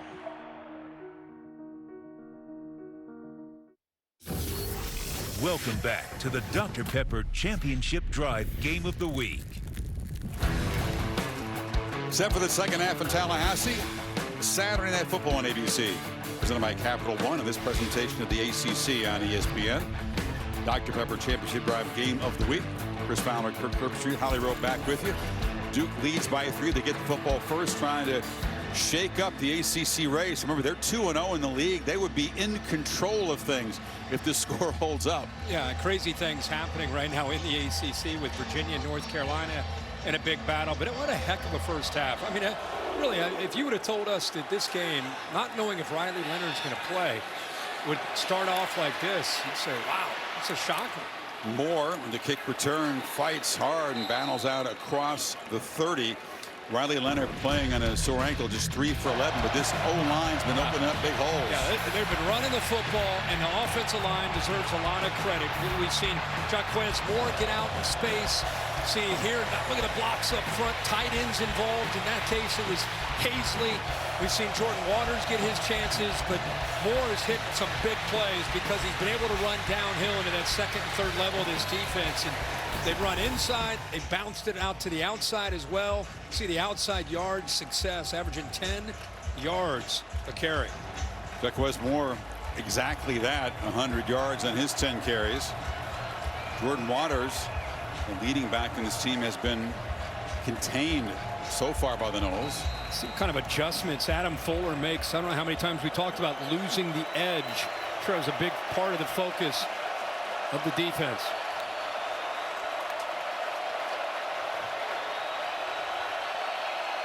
Leonard had a big 14-yard run on that drive, which Drew kicked the go-ahead field goal near the end of the half. Keeps it. Pass caught by Higgins, and he's knocked down, but not after a solid first down gain by Cypress. Yeah, good decision to pull that football out. That's a run pass option. Do 2 slants to his left. The inside slant was taken away from a double team, and it left Higgins all alone, one-on-one to the outside. Just positive yards on 1st and 10 on an easy read and throw. And a good job of staying ahead of schedule, as coaches like to say. That's a must. Calhoun motions across to the left, and that time nothing doing. Waters stacked up after gaining a yard. It'll be 3rd and 2. I really like the look of Braden Fisk, the transfer from Western Michigan. I remember the opening night that we had watching him against LSU. I was kind of blown away. Now, he's all conference when he played in the MAC, but man, he was slippery, able to get off blocks, as you saw right there. Need about 2.5 to keep this first drive of the second half going. They are just 2 for 6 on 3rd. Moore in the game. The left of Leonard. Riley back to throw. Steps up. Tries to create on the move and just has to throw it downfield. It's incomplete. He hits the deck. Maybe on a healthy ankle he can get away from Renardo Green, but not that time. Watch this receiver right here. Creates a pick for Moore coming out of the backfield. He's just going to set a screen right there in man coverage. It's open.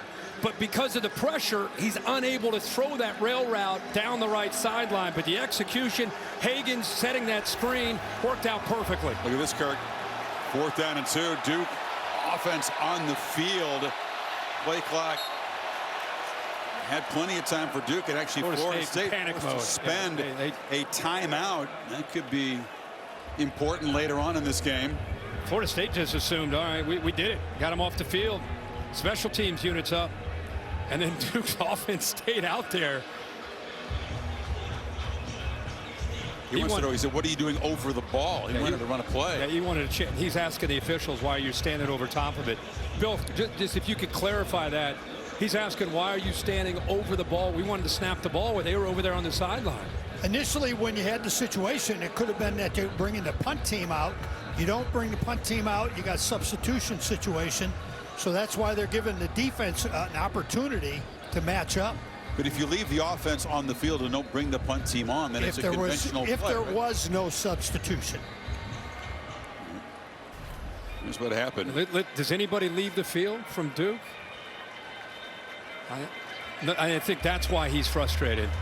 I went all the way back. There was nobody that left the field from You're right. 4th down. Nobody left the field, so they should have been off the ball quicker. Yeah, so that's why he had the case then. The officials assumed, like most of us, that the punt team was coming out. Off the timeout by the Noles. The offense is still on the field for Duke. That's tough. I mean, if they actually go for this and they had a chance to have Florida State on the sideline, now who knows, maybe they would have caught it and called a timeout, but man, in their own territory, up 3, trying for a milestone win. Is he really going to run a play here?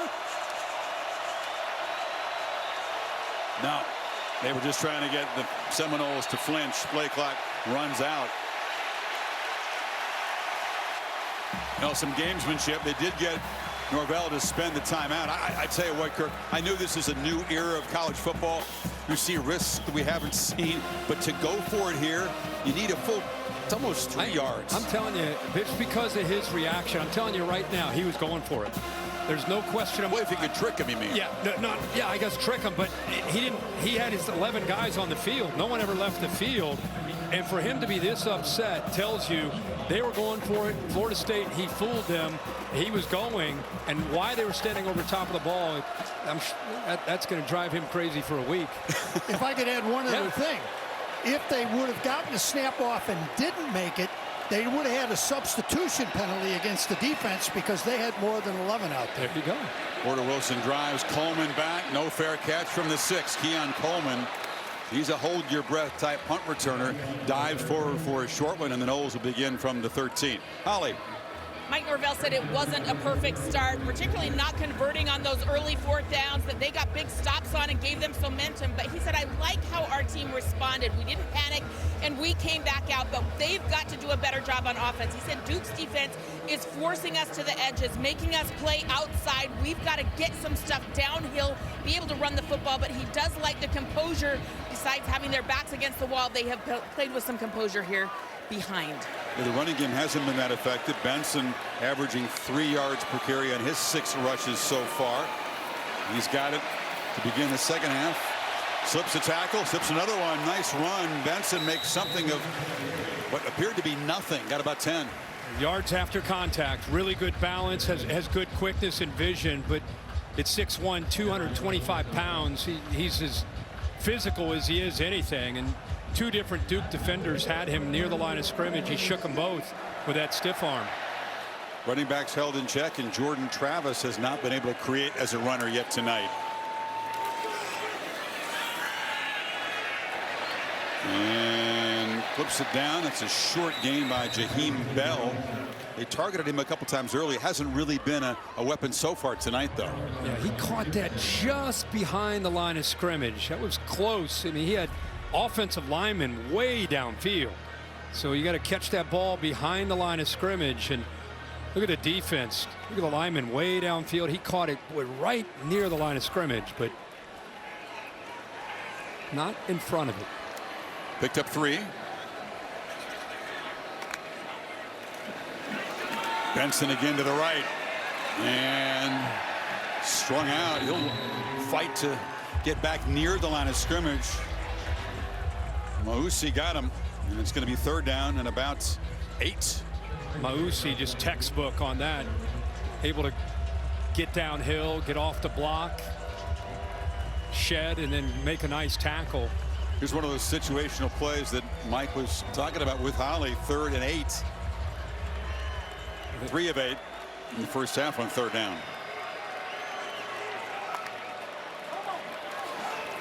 Here comes pressure. Travis escapes and tries to create, launches downfield, but it's over the head of Keon Coleman, way over the head. Joshua Pickett in coverage. That's the first time they brought the blitz tonight against Travis Kirk. Yeah, and it did a good job of disguising it. They had guys walked up. They brought safeties late, ended up dropping a bunch from the line of scrimmage. But give Jordan Travis credit for keeping that play alive. He broke contain. Just kind of heaved that ball downfield. You know, the crowd's, of course, upset, but that ball was thrown 10, maybe 15 yards over the head of Keon Coleman. There's the jersey grab right there that the crowd is alluding to. First punt tonight for Alex Mastromano, the Aussie. Jalen Calhoun took a punt back to the house last week, but it was called back by a holding penalty. He's a dangerous returner, stands at his 30. Got to hurry here, and they did not get the snap off, so this will be moved back 5 yards. Yeah, a lot going on there. Motion, moving the guys around. One of those procedural penalties that will drive a coach crazy. 7th penalty tonight on Norvell's team.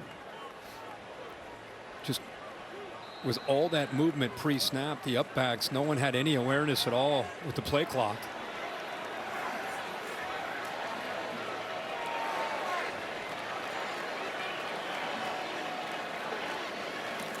The Devils peel back to set up the return for Calhoun. Mastromano boots it high and short. And the fair catch made up at the 40. A flag is down right near where Calhoun made the fair catch after a 39-yard punt. He got contacted there by Douglas, who was covering. Shakai Douglas, looked like he bumped into him.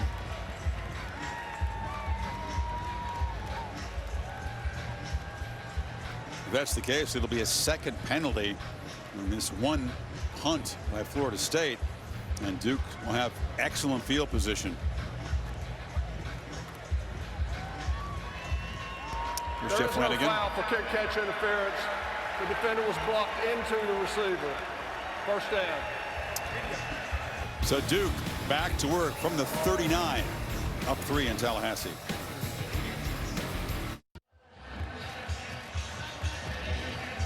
Well, Mike Elko, 9 wins year 1 at Duke. 5 so far this year. Is the best start by a coach in Duke history. Our Aflac trivia question: who's second on the list? We're going to go Wallace Wade way back. We're going to go Steve Spurrier. I got to go Steve Spurrier. I'm going to go Steve Spurrier. Duke takes over, up 3. Second possession of the second half from the 39. Leonard straight back, no pressure, crossing route, catch made by Jordan Moore after about 7. Holly?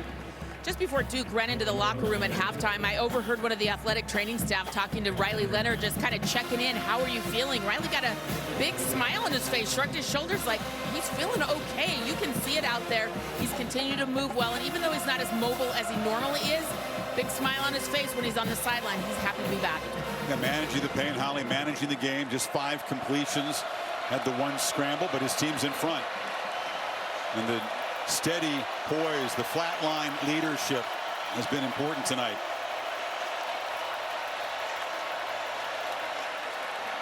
Second down, Moore bursts into Knowles territory. First down. Left side of that offensive line. They've had a big night. McIntyre and Barton together. Collapse down. Kick out by the right guard. Pickett. We've seen this play run over and over and over. That power play. It's a gap scheme. By the way, North Carolina just threw a pick. They're going to go down to Virginia. Wow, Tony Elliott will get his first ACC win, and one of the 2 ACC unbeatens has gone down. That just leaves Florida State trying to come from behind and stay perfect. Hagans makes the catch, slips a tackle at the line of scrimmage. Man, they are just doing so well on first down tonight. Yeah, and what's different is in the second half, they're throwing the football a little bit more on 1st and 10. You know, when we saw that, what they had the success was just controlling the line of scrimmage and running and running. I'm sure they'll go back to that, but just trying to stay 1 step ahead of Florida State and Adam Fuller, the defensive coordinator. Kevin Johns has gone to a little bit more pass. Just anything to get positive yards and stretch that defense out side to side. Nice to call plays on 2nd and 4. A lot of options. Don't keep it on the ground. And knocked down just short of the marker is Moore. Yeah, in this day and age of the big play and the spread and the up-tempo and 80, 90, 100 snaps, it just goes to show you there are still offenses out there that can play complementary football. And that's who Duke is when you think of offense. They got some great skill players, great quarterback, great big physical offensive line, but they're playing smart. They're playing intelligent football. And right now, that's been effective enough in the way they're calling this play. They're calling it based on how their defense is performing as well. Jalen Coleman, grad student running back to the right of Leonard on this 3rd and 1. He gets the football. He's known as a speed back, but at 200 pounds, enough power to easily get the first down. Florida State thinking, let's try to hit a gap, and instead of coming here, he shoots around. Good recognition by Coleman to see that and get back underneath that. So Florida State just trying to shoot gaps on 3rd and short. Yeah, Fisk had an arm around him, but Coleman enough power to get to the Knowles 35. And that gives him really, now that he's healthy, he got hurt in camp. That gives him really 4 backs that they can rotate in there. Coleman, fresh legs. That was his first carry tonight. Still in there. They fake it to him. Leonard takes a look back and throws a low ball. It's complete. It's the tight end, Hasley. He was wide open. A better throw would have given him the chance after the catch. Again, they clear out. He's able to just try. He pulled him back intentionally because you see the defender that was starting to close in on him. His route was going to run himself right to a defender. So instead, that ball brought him back where he could get his hands underneath it and make a catch. Picked up 12. Blue Devils already in field goal range, been thinking more. Knowles crowd the line. They bring 5 and they get after him and knock him down. Braden Fisk, a flag came out. Leonard's helmet ripped off and he is now really limping heavily. The kind of play you did not want to see if you're a Duke fan. Well, it's going to be a 15-yard penalty. Right. Face mask defense number 55. The penalty's happened. This is to the goal. First down. Number 13 may stay in the game. Yeah, Fisk ripped off the helmet, but it was the traffic around the legs that is causing the problem. Yeah, there's Fisk again making a play. And they're going to warm up the backup, Beelan. But, Chris, they missed a potential touchdown here. We'll look at this. Boy, you hope he's going to be okay. I just want you to look at this right here. Watch the tight end clear. There's nobody back there. So if they had protection, they would have been able to hit that. But now all of our focus is going to be on Riley Leonard. See how he's feeling.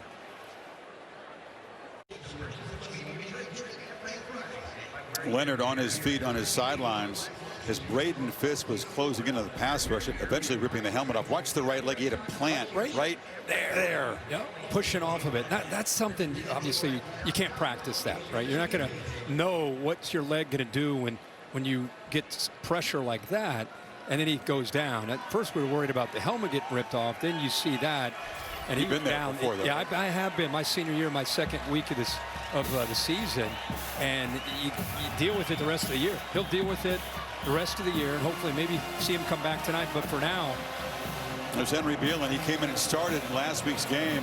Takes over with ball at the 11 in scoring position here with the first down. I figure to feature the running game. Predictable. Waters hammers down to the 6. Beelan came in and they beat NC State even though he completed only 4 passes. Now 2 were downfield shots for touchdowns. And, you know, they're still looking. Mike Elko would tell you, hey, listen, we had the lead with a young quarterback making his first start. We changed things drastically. It's not like this guy can't throw the football. So he's got a big arm, throws the ball downfield, has some athletic ability. Not like a Riley Leonard, but can wiggle, can move around. But, yeah, they're going to rely on that offensive line in the running game and higher percentage throws right now.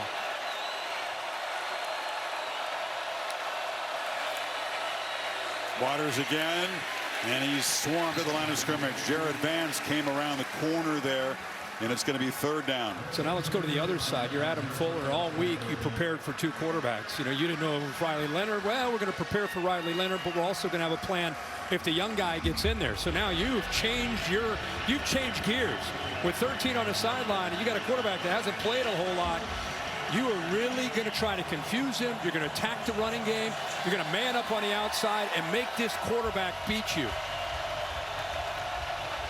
What a tough situation for Beelan. First time he's played on the road. Comes in cold. 3rd and 5. Knowles are showing some pressure. And the safe play is to hand it off to Waters, who works really hard. Kevin Knowles brought him down a couple yards short. It's 4th down. Yeah, this defense now, you're getting extra bodies down. There's just not even a thought of the quarterback. And even an injured Riley Leonard, you had to be aware of him. Now, you see that both their safeties walked up and then brought pressure, and immediately they didn't go to the quarterback.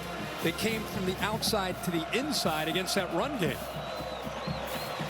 Waters did enough to make this a makeable 4th down, and here we go. Beelan in the game, empty backfield. Jordan Waters moved to the slot, and they have to spend a timeout. We'll see if Elko keeps his backup quarterback on the field and goes for it on 4th and a long 2.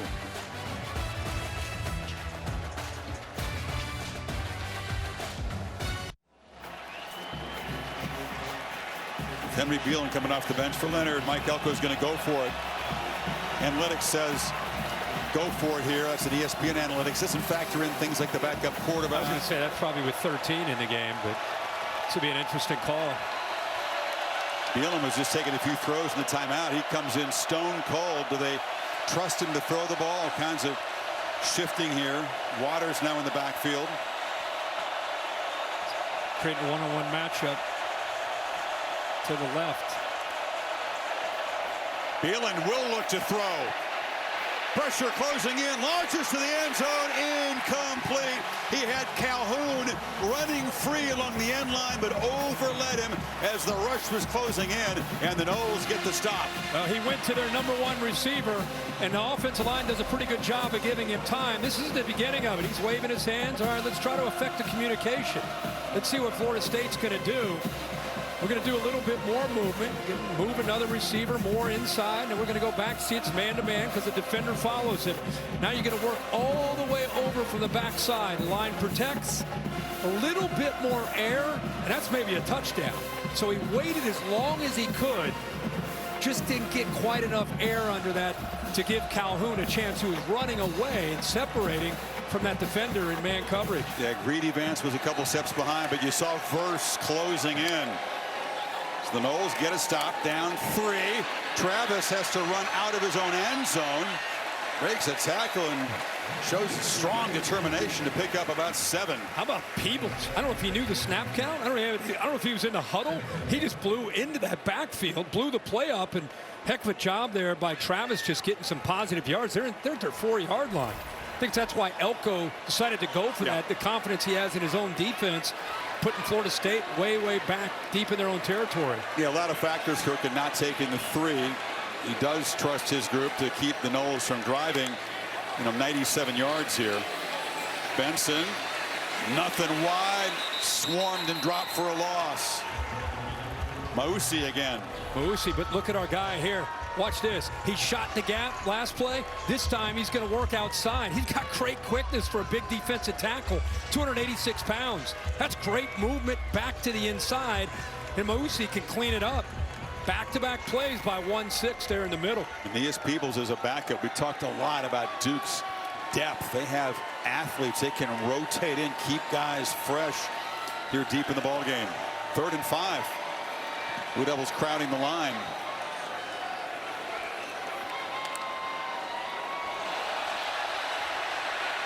Travis delivers far side, and catch is made by Bell. Blue Devils jump but got back, so he had to be composed there, but it is a first down. Yeah, they gave him enough of a cushion that Travis says, I'll go out to Bell, motion him over. There's 3. See that soft cushion? Thought he would take that away on that 3rd down and short. Tighten him, make him work to get to that first down marker. He's trying to get the drive going here. Keeper, Travis makes a cut and slides near the marker. Big Dwayne Carter kind of whiffed on him. Yeah, here's his read right here. He collapses down. Makes it pretty simple, but Duke does that intentionally because now they're going to bring the defensive tackle out to handle the quarterback. That is a tough play to make for Dwayne Carter. There's a first down throw. Benson hit after about a 5-yard gain, brought down by Trey Freeman. You see the quickness that Travis has. Hasn't had a lot of space as a runner tonight as his counterpart tries to see if he can somehow get back in this game. Much do you love the courage? I mean, this kid won't go into the locker room. He's not going to call tonight. Travis escapes again and has to just fire it in the ground. Heavy pressure from Mausi one more time. 3rd and long now. And they're changing up their looks. Good pressure from the top there by 40. Ryan Smith. The whole pocket just collapsed. I mean, how he keeps these plays alive. But how about the push from Duke's front forward? Just collapsing everywhere, moving the line of scrimmage. And that's what you want to do with an athletic guy, is just kind of squeeze that pocket. And to do that, you need a push from the middle, not just off the edge. You bring in Peebles and R.J. Oben, so some fresh pass rushers on 3rd and 8. They're showing pressure, and they bring it. Travis steps up, and there's another first down catch. Akeem Williams, the young freshman, found a little space in that zone. Again, we see he starts tight and then he bails. Look, there's the first down marker. Very, very simple for Jordan Travis to go from pre-snap to post-snap to keep his eyes right there on his main target, right in front of him on the short side of the field. Toafili makes the cut. Williams is a guy who came in a little out of shape, lost 15 pounds, needed to understand what the college football commitment was all about, but a ton of talent. He's grown up a lot. They say that number 8's one of the most improved players on this team from when he got there. Yeah, it's great to see, and it gives him a combination of 1-2 punch. Actually have a third back now in the game. Rodney Hill in there. Fake it to him. Travis back pedals and fires high, and going up making a catch is Johnny Wilson. Another contested catch that was in front of Rivers, who earlier had the pick six. They get 11 yards. Give that offensive line a lot of credit. It's a deep crosser, and how about this catch radius by the 6'7" receiver? Goes up, strong hands. Rivers is trailing him there in man coverage, and he comes down with it. He came down on the receiver, and Wilson is on the field, intended to by the athletic trainers. Jordan Travis composed, coming up with some clutch completions here, and that one moved the ball into Duke territory at the 44, final minute of the third quarter. Chance to check in with Kevin Negandhi for an update. Chris, time now for a Chick-fil-A move on the field in Chapel Hill. A stunner, number 10 North Carolina, 24-point favorites. They go down to 1-5 Virginia. James Jackson picking off Drake May, 31-27 the final. Virginia's first ever top 10 road win. What a night, what a win for Tony Elliott. Back to you guys. Oh, wow. Wow. That is indeed a shocker. Leaves Florida State for the moment, the only undefeated team in the conference. Wilson eventually gets to his feet. He's a guy that missed a game a couple weeks ago, came back healthy tonight, has been a big part of the game plan. Let's keep an eye on the knee here. Again, tremendous. Oh, he comes down, all his weight, momentum. On that left leg. Yeah, but able to hold on to the football.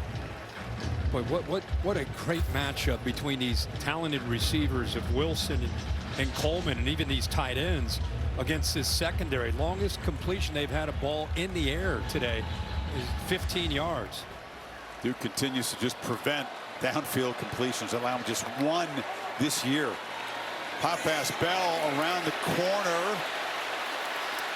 Barrels forward. That's a nice first down gain inside the 40. You know, that jet sweep look usually goes to an undersized receiver that you just want to get out in space. Not a big guy like Bell at 240 pounds, but again, shows you that versatility. This guy can play anywhere on the field.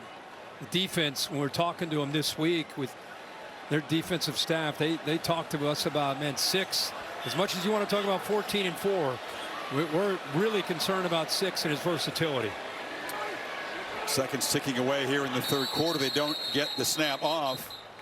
So no scoring in the third period. Duke will go to the final quarter in Tallahassee, trying for a landmark win, up 20-17. Noles on the move. Back after this message and a word from your local ABC station. Everywhere. Are you ready for the road? Goodyear, more driven. Florida State in that 12-game winning streak. Perfect record on the line. Duke trying to end the 0-for-21 head-to-head streak. Bell hesitated, cut back, and now just drives near the marker. He didn't take the short way home, but he got there. I mean, he went Derrick Henry there. He just said, first he threw a guy, and then near the end of the play, just lowers his shoulders. Just taking anybody that wants to go for a ride. How about the first guy? That's what I was saying. It was Derrick Henry. Just first guy that got to him, he just threw him. Freeman down on the field. We saw Bell. You talked about the South Carolina game when he was there as a running back, just running through the Volunteers. Yeah. Shows his toughness. We'll step aside here as they take a look at Freeman.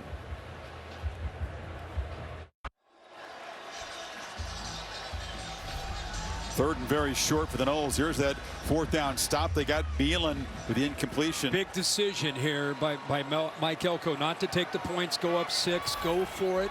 And we're on the drive after that where Florida State started their own 4. And they'll keep the drive going because Bell makes the catch on the edge, and he'll pick up sufficient yardage to the 30. They're getting the ball into the hands of 6 here in the second half in a variety of different ways. We saw jet sweep, see him catching the ball to the backfield. We're seeing him catching the ball in his traditional tight end spot. A lot of different spots that they have moved him around, and that's become a big emphasis. And of course, with Johnny Wilson out, becomes even bigger. Expected heavy usage from the tight end. Bell averages about 2 catches a game coming in, 8 tonight. Travis keeps it, gets around the edge. Bunch of blocks downfield. Benson and others helping out the quarterback, and that's his best run of the night by far. Set up near the 10. He's reading right here, and there's a little indecision with Jordan Travis right here. Look at the back. He looks like he wants to keep it and pull it. He decides to keep it himself and just barely is able to work around Nelson. But I thought there was a little bit of Trey Benson saying, I'll take that ball, and luckily the quarterback took control with the strength of his hands and took that ball away from the running back. Picked up 20. 1st and goal.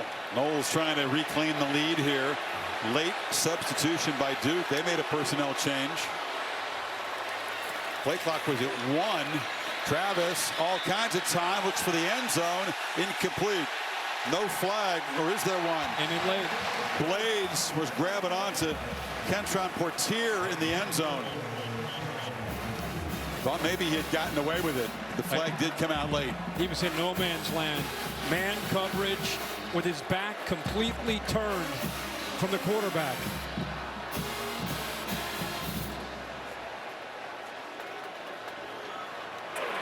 Pass interference.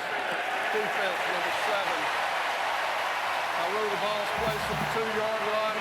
Advance to the previous spot. It's an automatic first down. So let's see.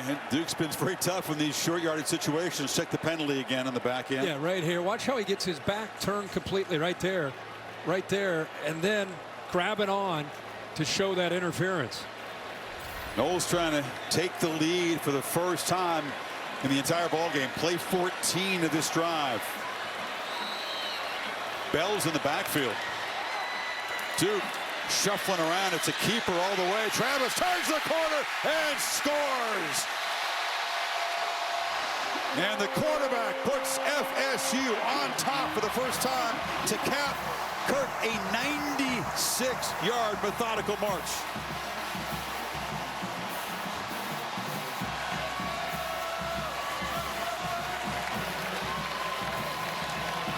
Why not get behind Bell?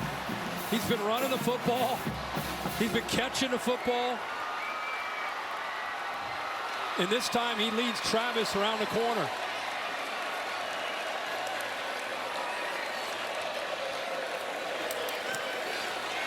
Took more than 6 minutes. They find the end zone and go up by 4. Chris, they overloaded the right side with a couple tight ends. But look at the confusion with Duke's defense. They're not really sure where to get lined up. And by the time they figure it out, ball snapped. Watch Travis. He wants to go in, bounces it outside, and gets behind Big Bell at 240 pounds for the touchdown.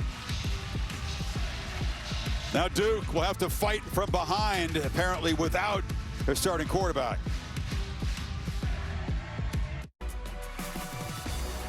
Pre-game flyover, U.S. Army Aviation Center of Excellence from Alabama. Down the history of this series, Kurt, Florida State has led 98% of the total time in these 21 meetings. Had never led tonight until right now. Travis on that drive was pretty brilliant. 7 completions, most of them short, ran it 4 times, completed a touchdown. Holly? Well, Riley Leonard has been trying to get back in this game. He's been working out on the sideline, taking drop backs. He went and got his helmet, put it on, and told Coach Elko basically he wants to go back in. And Coach Elko, with a very friendly smile and good demeanor, was like, no, man, we're not putting you back out there. As you can see, Beelan went back in. Yeah, Holly, he said, you're not playing. And then watch his reaction here at the end. Dude, I can't let you do it. I can't watch Riley Leonard. Oh, hands on hips, man. Disappointed, but that's a coach with a little more wisdom in his years. From himself. Right. So it is Henry Beelan, which will now have to spark a comeback here, and they're all over the running game. Jaquez Moore dropped by Fabian Lovett for a 4-yard loss. Remember, this offensive line has been dominant. 0 miscommunications until right here. The left guard, McIntyre, who's had a great night. Just a rare mistake by a great offensive line and a big night that they've had. And unfortunately, they get behind the sticks with a backup quarterback here to start this drive.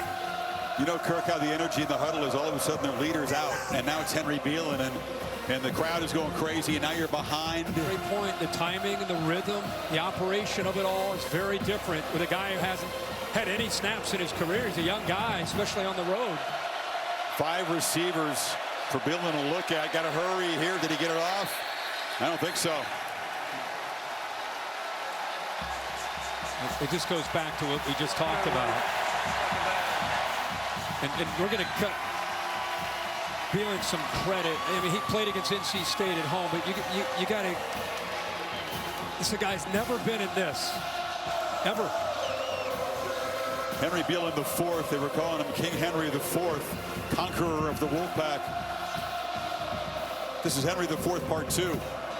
For you Shakespearean scholars out there, the many of you that appreciate that play. I'm all over. This is the sequel. And now on 2nd and 19, Beelan trying to come up with something special. On the run, he's got a great arm if he can get some time, but as he's being dragged out of bounds, delivers a throw incomplete, trying to find Higgins, and it's 3rd and 19. He barely got rid of that football. DJ Lundy chasing him. Still see 13, Riley Leonard. What coach that can run? He's still trying to talk anybody that'll listen to him, give him a chance to get back in this game. Here's where you run a screen or a draw or something where you just survive this series.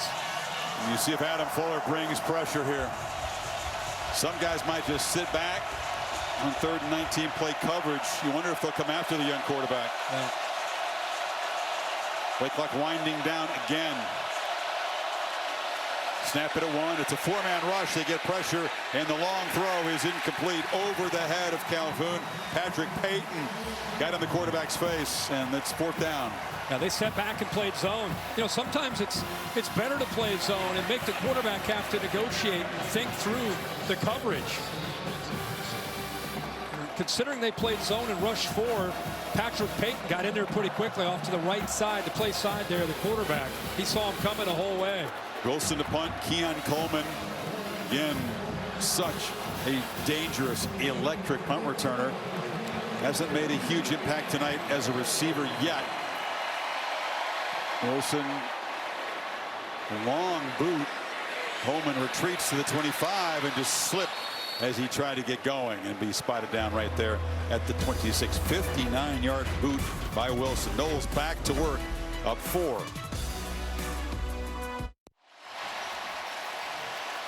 Let's quickly answer the athletic trivia question. After Mike Elko's 2nd best start for a Duke head coach, the immortal Eddie Cameron. He also coached basketball, obviously Cameron Indoor Stadium, and Wallace Wade went off to serve in World War II. He came in and got off to a 13-5-1 start. So that's for you hardcore Duke fans. That's a tough one for me. Sure was. Knowles from the 25 trying to build on this lead, and they hope work some clock here. Daniels takes off and weaves his way for about a 4 or 5 yard gain. So we're at that point in the game with the momentum flipped over to Florida State. It becomes the moment in the game, who's going to make the play, right? Is it going to be Jordan Travis who's taking control here in the second half? Is it going to be Jaheim Bell? Or on the other side, with the backup quarterback in for Duke, this is where your strength of your team, your defense. Is it going to be somebody on this Duke defense that creates pressure, creates a turnover, gives their own offense a short field? Top tackler, by the way, Trey Freeman, who was in the medical tent, is back on the field. Benson running left, banged out. Johnny Wilson, their tall receiver, has been a major force tonight. He's in the locker room. We believe it may be a head injury they're checking out. Yeah, he goes in, and he's glad to see he's walking. Initially, he thought maybe his lower body, but then we went back and looked, and maybe it was his head coming down without his arms being able to protect himself before he came to the surface. Big moment here. Big play. Yep. Yeah, can Duke's defense get off the field? Daniels needs about 5.5 yards. Tell you, the guy to watch, I think he's been having a pretty effective night rushing a quarterback. Will be 94, Oben off the edge. Bell is split far to the right. Daniels was looking that direction. Now throws down the seam, and Coleman comes up with it. A flag comes in late. A clutch pitch from Travis there on 3rd down. Unbelievable how he got it in there. I think Stenson got there a little bit early. They knew they were going to go to him. I mean, Stenson bracketed him. They had him inside and outside. Look at Stenson running to make sure that post isn't completed. Pass interference. Defense number 2. Yeah, he got there a little early. I mean, it almost looked like it grazed his thigh pad. He used his legs to catch the ball. Keon Coleman, you could hold him down for a while, but in big moments like that, this future Sunday receiver comes up huge. 20 yards. It's their first big chunk play through the air tonight. Ball now at the Duke 45. Travis keeping all the way. Very safe play. Carter gets him down after a 5-yard gain. When you know it's coming and you double him and they're still able to get it in. Yeah, he's limping a bit. Yeah. Again, he's like Riley Leonard. He's not going to come out of this game unless he has to. But that throw, and I know they had the pass interference, but it's just incredible. Duke called exactly the defense that they would want. Tight coverage inside and outside, and he squeezes it in there. Sometimes it looks like, hey, they're really forcing the ball to number 4, but he can make catches like that. Yeah. Justifies the faith of the quarterback. Toafili, they faked it to him. Travis fools the defense, keeps it around the right side. All of a sudden, Kirk, number 13 as a runner has emerged here in the 4th quarter. He has the option with this safety coming down. He's looking at the edge of that defense, and he gets blitz. He sees this blitz right here coming down, so instead of handing it, he's going to take it around the corner. Man-to-man coverage to the outside. There's no one left. So great read, pulls the ball, corners and man coverage against Keon Coleman, and that's the beauty of having a quarterback that can throw it and also can run it.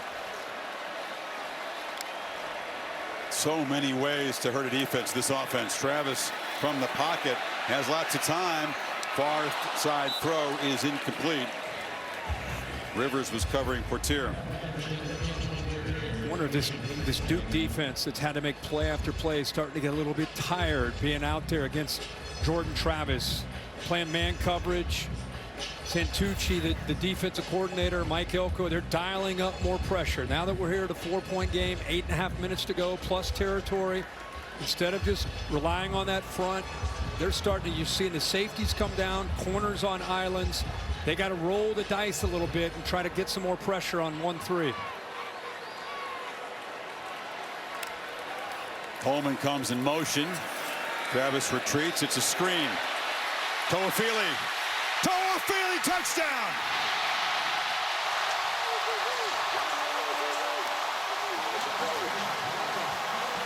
And this versatile, dangerous offense loaded with playmakers. Eventually, Kurt wearing down this tough Duke defense. And the Noles stretch the lead to 10. And when you start dialing up pressure, you start giving yourself to be a bit vulnerable in the screen game. Look at the linemen get out in front. How about 75, Keandre Jones? The big tight end, 85, Douglas. Talking about being downfield 25, 30, 35 yards, leading the way for Toafili into the end zone. 74-yard drive. Travis as a runner and a high percentage passer, leading the Noles to an 11-point lead. 8:23 to play. Yeah. Seminoles keep the streak alive, the second longest in ACC history, consecutive games with 30-plus points. Going back to the midway part of last year, Deuce Spann helping out with the kickoff return. But this Noles offense and the quarterback, Jordan Travis, he was just masterful in their last 2 touchdown drives. Really has been. With the legs and the arm. Terry Moore from the 2. dropped at the 26. Curtis Wilson, the All-State bus. All he had to go was from Seattle to Tallahassee this week. What's your All-State good hands play this weekend? Well, I think the one game that stood out when we left the bus was the Ohio State game, and it was really a defensive battle. The one thing that stood out offensively, again, was Kyle McCord finding number 18, Marvin Harrison Jr. Had a big day, especially late, able to put the ball into the end zone. Didn't see a lot of touchdowns in this game, but Marvin Harrison had definitely a good hands type of performance for the Ohio State offense. Best player on the field. Sometimes that matters a lot. So Duke now down 11. Beelan, well, if they try to create something, he is a good downfield thrower, but the ball is tipped and incomplete off the hands and into the neighborhood of Jordan Moore. Keem Dent got a hand on it. Yeah, if you think about the score of the game, when Riley Leonard went out of the game, they were up by 3, decided to go for it, but look at the yards. Since he left the game, 3 yards. Florida State taking advantage of the opportunity. 14 points. Look at 11 first downs, 162 yards. I mean, the game just completely flipped when their leader went out. He was really frustrated. Made another attempt to lobby Mike Elko to return, to no avail in that last break. His replacement delivers to Hagens, who's a few yards short of the marker. Just want to reiterate again that with Beelan in the game, this is not a reflection on who he is as a quarterback or who he's going to be. It's just a young man that's the backup doing the best he can as a redshirt freshman out of New York, went to Cardinal Hayes High School, who's never played a game on the road. And you know, like any quarterback, you're learning as you go. He's got a lot of talent, but you're talking about one of the best quarterbacks in the country. And Riley Leonard, when he goes out, there's going to obviously be a big drop-off.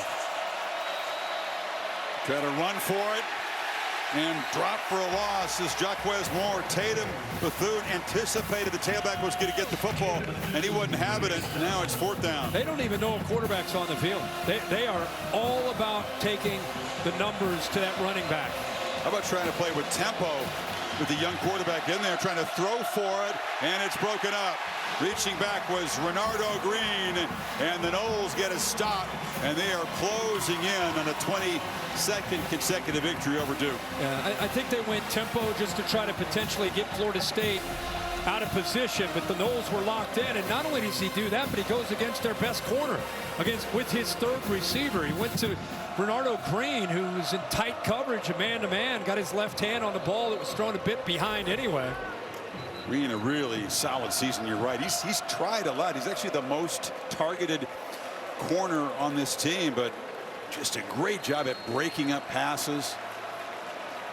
There's an interception on this season. Now Travis trying to just put the dagger in, taking over at the 32. Hill. Blue Devils trying to rip at that football. Mosi got him down after about a 4-yard gain. Yeah, I'm going to go back to that decision that Duke had when they had their backup quarterback in, and they had a 4th down play. And I think he's going to get questioned by the media, I'm sure, after the game and even on Monday about, you know, why didn't you kick the field goal and go up 26-20? Instead, he decided to go for it with his backup quarterback and came close to executing, didn't work out, and trusted his defense. Gave the ball to Florida State at their own 4-yard line, and that's really where the game flipped. They went 96 yards, put a touchdown on the board. Crowd got back into the game. All the momentum got behind Florida State. And they're going to, a lot of people will probably second guess that decision. Hill driving forward with a lot of help from those guarded offensive linemen. And they push the pile down inside the red zone for a 1st down.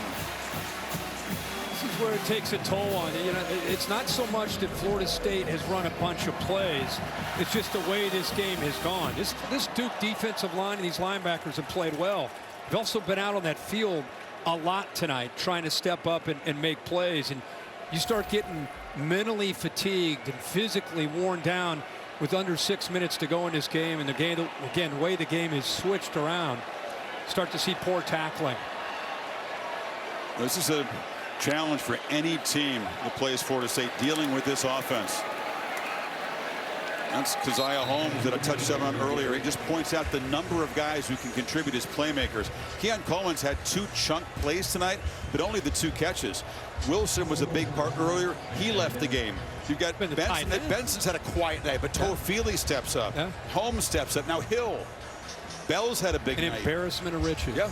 Boy, how things have changed in Tallahassee over the last 3 years with Mike Norvell at the helm as a head coach and recruiting, bringing in players from the portal, having a quarterback to build all of it around, and Jordan Travis. And staying fresh by bringing in a lot of different backs. Holmes gets the first down. They certainly have changed from the recent history, but it's changed back to the way it was here, right at the great Bobby Bowden. Think about the level of quarterback play at this school. You know, Travis broke the all-time total offense record here at Florida State with his running and passing tonight. He's played 5 seasons here, but the level of quarterback play, the skill position, the running backs over the years, and now it's getting back to that way of going. 80s, 90s, early part of the 2000s, that they were the bar in the sport. I mean, they were as consistent a brand as we've seen. Haven't been the bar in this conference. No. Until now. Hill just bursts through a beaten down Duke defense, and the Noles pouring it on. And they are going to be standing alone atop the ACC standings as the only undefeated team. I'll tell you the thing that's going to stand out if you're going to play this Florida State team is you better play them for 60 minutes. You think you get up on them early and you're feeling good about yourself. We've seen 3 examples at least this year against LSU where they were challenged, Clemson on the road, and then again tonight getting down 10-0, and they just keep battling. 3 touchdowns, Kirk, in the 3rd quarter. This is short drive after the desperation 4th down attempt failed. Here's your AT&T 5G clicker. We're going to look at this offensive line against that fatigue defense. The left tackle is Darius Washington, and he's able to engage there initially. Boom. Helps the tight end get in position, and then he climbs up to that 2nd level. And that's outstanding. This offensive line, they got experience and they've got depth. They play 7, sometimes 8 guys. Again, if you're going to have a good offense, it's great to have a great quarterback and all that skill. But what's different about Florida State to me is they haven't had an offensive line like this since maybe going back to the Bobby Bowden era. It's been a long time. Good point. They were getting knocked backwards, though, early in this game, eventually just kind of wearing down Duke. And again, they're going to be favorites the rest of the way. The ESPN analytics says that Miami comes in here in a couple weeks. That's the most dangerous game. It was a potential collision with Carolina, and the ACC championship game could still happen, but the Tar Heels now have a loss. In a rivalry game, they go to Florida. Sure. You know, I mean, and Florida's kind of regrouped. You know, they go to Wake, they go to Pitt, they got Miami at home. I mean, like you say, they're going to be heavily favored in every game that they play. Well, Holly has a story of a special guest who's been taking in this Florida State game. His first time ever to Doak Campbell tonight, Holly. That's right. Jack Coleman, you got a special visit here to Florida State. I know you're losing your eyesight, but you wanted to take in these memories and see everything you can before you do. How has this been for you tonight to be here on the sideline for the first time? It's been amazing. I mean, I'm so blessed to be here. The environment's crazy, the coach is crazy, and that's part of the reason why I love Florida State University. I love everything about it. I saw you at practice. You got to meet Jordan Travis. He's played very well tonight. How neat was it for you to witness all of that? Oh, it was great. I love Jordan Travis. He's a great guy. I love him. It was great. Thank you so much. And Dad Henry is here. He's telling him what's going on as things happen. And, you know, Jack had a brain tumor that removing it saved his life, but it has impaired his eyesight. Is going to continually get worse. So he's just so grateful that he can be here and see what he can see now and create these memories forever. Yeah, he's got a strong faith. We had a visit with him in the bus before the game. Tremendous positive outlook. And he was so excited. He's an understated guy, but to be a part of this energy tonight and to kind of feel it as well as see it. Special night. Never been to a game here. And it was fun, and I really appreciate him stopping by the bus and having a chance to spend some time with him. And his perspective on life just blows you away for what he's faced and what he continues to face. The embodiment of resilience. We talked about resilience and grit and determination, qualities that Mike Norvell strongly believes this football team has, and it wasn't pretty. They found themselves twice down double digits. Things were not going well at all. Mr. Coleman knew it, but they prevailed. It did. Yeah, you moved to 7-0, and we just talked about the remaining schedule. Now it comes, how do you handle the pats on the back, and how do you, oh, you're going to kill that team, you're going to kill that team. That becomes the next phase of trying to make this a magical season all the way to the finish line. It's tough to do. And off to Coleman, he breaks free out near midfield. Knowles will hit the road for the next two, and perhaps take part in ball games where they have to bring their own energy and sort of meet their own standard. It's Wake Forest and Pittsburgh are the next two games. We talked about the game. Look at that. November 11th at home against Miami. Look how heavily favored they're going to be expected to be. And two of those are rivalry games where you just throw out the you never know what's going to happen in the Miami FSU game and going to Gainesville, right? Here's the thing, too. Knowles fans don't want to think about this, but right now there's a whole bunch of undefeated teams. Still two in the Big Ten. Yeah. You've got Oklahoma, of course, which survived today. Got Washington's undefeated. So it is not a guarantee that all of these Power 5 undefeated teams will get playoff spots. It could be an odd team out. Let me give you an example. Long way to go. Let's just real quick, let's just say they win out, and let's say Ohio State, Michigan winner is undefeated, and then you have, let's say Georgia wins out. Yep. And then you have, let's say Washington's going to win out. Let's say Texas, Oklahoma winner. I mean, that's somebody's going to be left out. No doubt. The committee's going to have fun with that if that ends up happening. That is complete chaos. FSU would have a road win against Clemson, a couple of wins against SEC teams if, in fact, they are sitting there undefeated. That LSU game could be huge for them. The willingness to play that in a non-conference. There's a first down run by Coleman. Chick-fil-A bringing you this week's college football rankings. Actually, this is if the contenders go undefeated, excuse me. And yeah, the Big Ten, a 100% chance. Oklahoma, even 100%. Georgia. Is this your playoff? What is it? Oh, it's All-State playoff. It's not mine. No, mine. I'm just wondering who this. I don't. You're an analytics guy. I just thought maybe you threw this together. Florida State. Nothing to do with it. Knowles fans, we have nothing. I know nothing to do with that 43%. That LSU win, to me, just keep that in your back pocket. Keep that in your back pocket. Now we'll show you the Chick-fil-A rankings as DJ Lundy is down on one knee. Of course, Ohio State making the big statement win at home against Penn State with that defense. Washington and ASU, that's a late start in Tempe, just getting underway.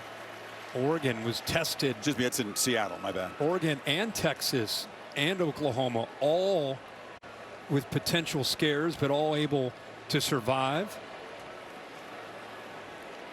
Florida State early with a challenge. I mean, we always talk about what if this team's undefeated, and then we get to the end of the year, and it always seems to work itself out, right? Lundy being helped off. It often does. It would be unprecedented. Interesting if in the final year of the 4-team playoff bracket there are more than 4 undefeated teams. Yeah. There certainly appear to be a good chance of more than 4 worthy contenders. You're talking about teams with one loss potentially that have very strong resumes nonetheless. Long way to go, but the Noles can only do what they can do in their schedule. And this is a resounding fourth quarter against a team that came in ranked 16th. I just think, I know there are different differentiators. I just think that playing a heavyweight in a non-conference should be a trump card, should really help your case. There were very few heavyweight matchups in the non-conference schedule. It encourages more ADs and coaches to do that in the future because players want to play in them, fans want to watch them. That's what you need in the non-conference. One reason why we're sitting there with a lot of undefeated teams as we approach late October, there weren't a lot of teams stepping up to the plate and challenging themselves in the non-conference. And that'll do it. 22-0 head-to-head against Duke, but it took a 21-point fourth quarter for Norvell. Just say this, Chris, one last thing about Mike Norvell. There are a lot of people after his first year or two that weren't really sure. I'm talking Florida State fans. They weren't really sure. There was even talk about maybe Coach Prime being the answer. And the job that he's done last year, getting to 10 wins. After those 3 losses in the middle of the season, they win 6 in a row. Build some momentum into this year. He's got a quarterback, goes to the portal. Now he's got a team that really the culture, I think, is sustainable. It's not a Jordan Travis leaves, they're going to slide back down. This is a program that's going to be hanging around for a while with Mike Norvell as the head coach. Totally agree. They're in command here already. They've played and won 5 ACC games.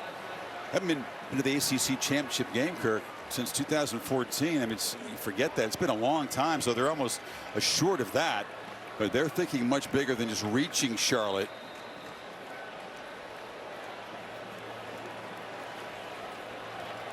I thought North Carolina was kind of sneaking around on that back burner. No one talking about them, no one thinking about them. And then they lose tonight to Virginia. Jordan Travis finishes with 268 passing and a couple of touchdowns. Ran for a touchdown along with 62 yards. Riley Leonard tried. When he left, his team was up. But after he couldn't go anymore and couldn't convince his coach he could go, Florida State just took over from there. That 96-yard touchdown march really began to turn the tide. They added a couple of more touchdowns late and win it by 18. I think Jaheim Bell is just telling him, hey, man, really respect you. Appreciate what you did tonight. That's a nice gesture right there by 6. Duke's defense was as advertised really for the first 3 quarters. Yeah. But Florida State, just with the ways they could attack, they began to unleash Travis as a runner in the last quarter and a half. Hadn't done much before that. Let's hear from Jordan now with Holly. Well, Jordan, we've talked about how good this Duke defense is. How hard was this win tonight? You guys had to really grind it out. Yeah, it was hard fought.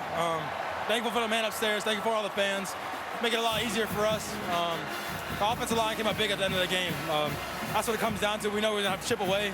That's a really good Duke football team. No matter what anybody says, that's a great Duke football team. Defense plays really hard, but we stepped up when we needed to, and we came out with the win. You talked about the O-line, but where did you feel like you finally started to get some momentum so you could change that score? Honestly, just chipping away, doing what we do. Like I said, we knew it was going to be a hard-fought game. It was going to break at some point. I mean, that one drive, the big long drive was probably the biggest drive of the game. And then we got Deuce that set that big Deuce. I'm so proud of him. That's a guy that keeps his head in it all the time. He doesn't always have the opportunities on the offensive side of the ball, but when he gets in, he makes the most of them. So I'm so happy for him. Defense came up big today, so I'm very thankful. You made your way all the way across the field to go say hello to somebody. Who were you chatting with? Riley Leonard. I mean, I met him at the Manning Passing Academy. Just a great person.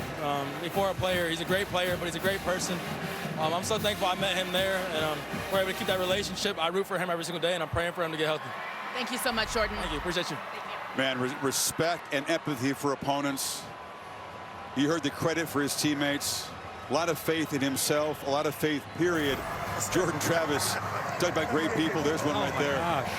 Again, man, last week we had Michael Penix down there talking to Holly, and we were in Seattle, and we were both watching the interviews saying, man, how great is the sport, and guys like this. And then again, Jordan Travis, just what a class act and a great representation of the sport. Played well, turned the game around in the second half with his legs and his arm. And we all want to just say to Riley Leonard, man, everything you went through in that Notre Dame game, we were fearful that you were done for the year and hoping you were going to be okay. In fact, you gave it an effort tonight to play tremendous. Duke football continues to make strides. They had the lead late against Notre Dame, had the lead after 3 here against Florida State. But Jordan Travis and the Noles roar back with a 21-point fourth quarter to get the win streak to 13. And they are the only undefeated team left in the ACC after Carolina's loss tonight. Homecoming in Tallahassee. Hope you enjoyed it. Bill Bonnell produced the game. Jimmy Plant directed it. We appreciate our entire crew that helped bring you these nice pictures from Doak Campbell Stadium. For Holly and Kurt, Bill Lamagna, Chris Fowler saying so long, except for the West Coast. Stay tuned for your local news from most of these ABC stations.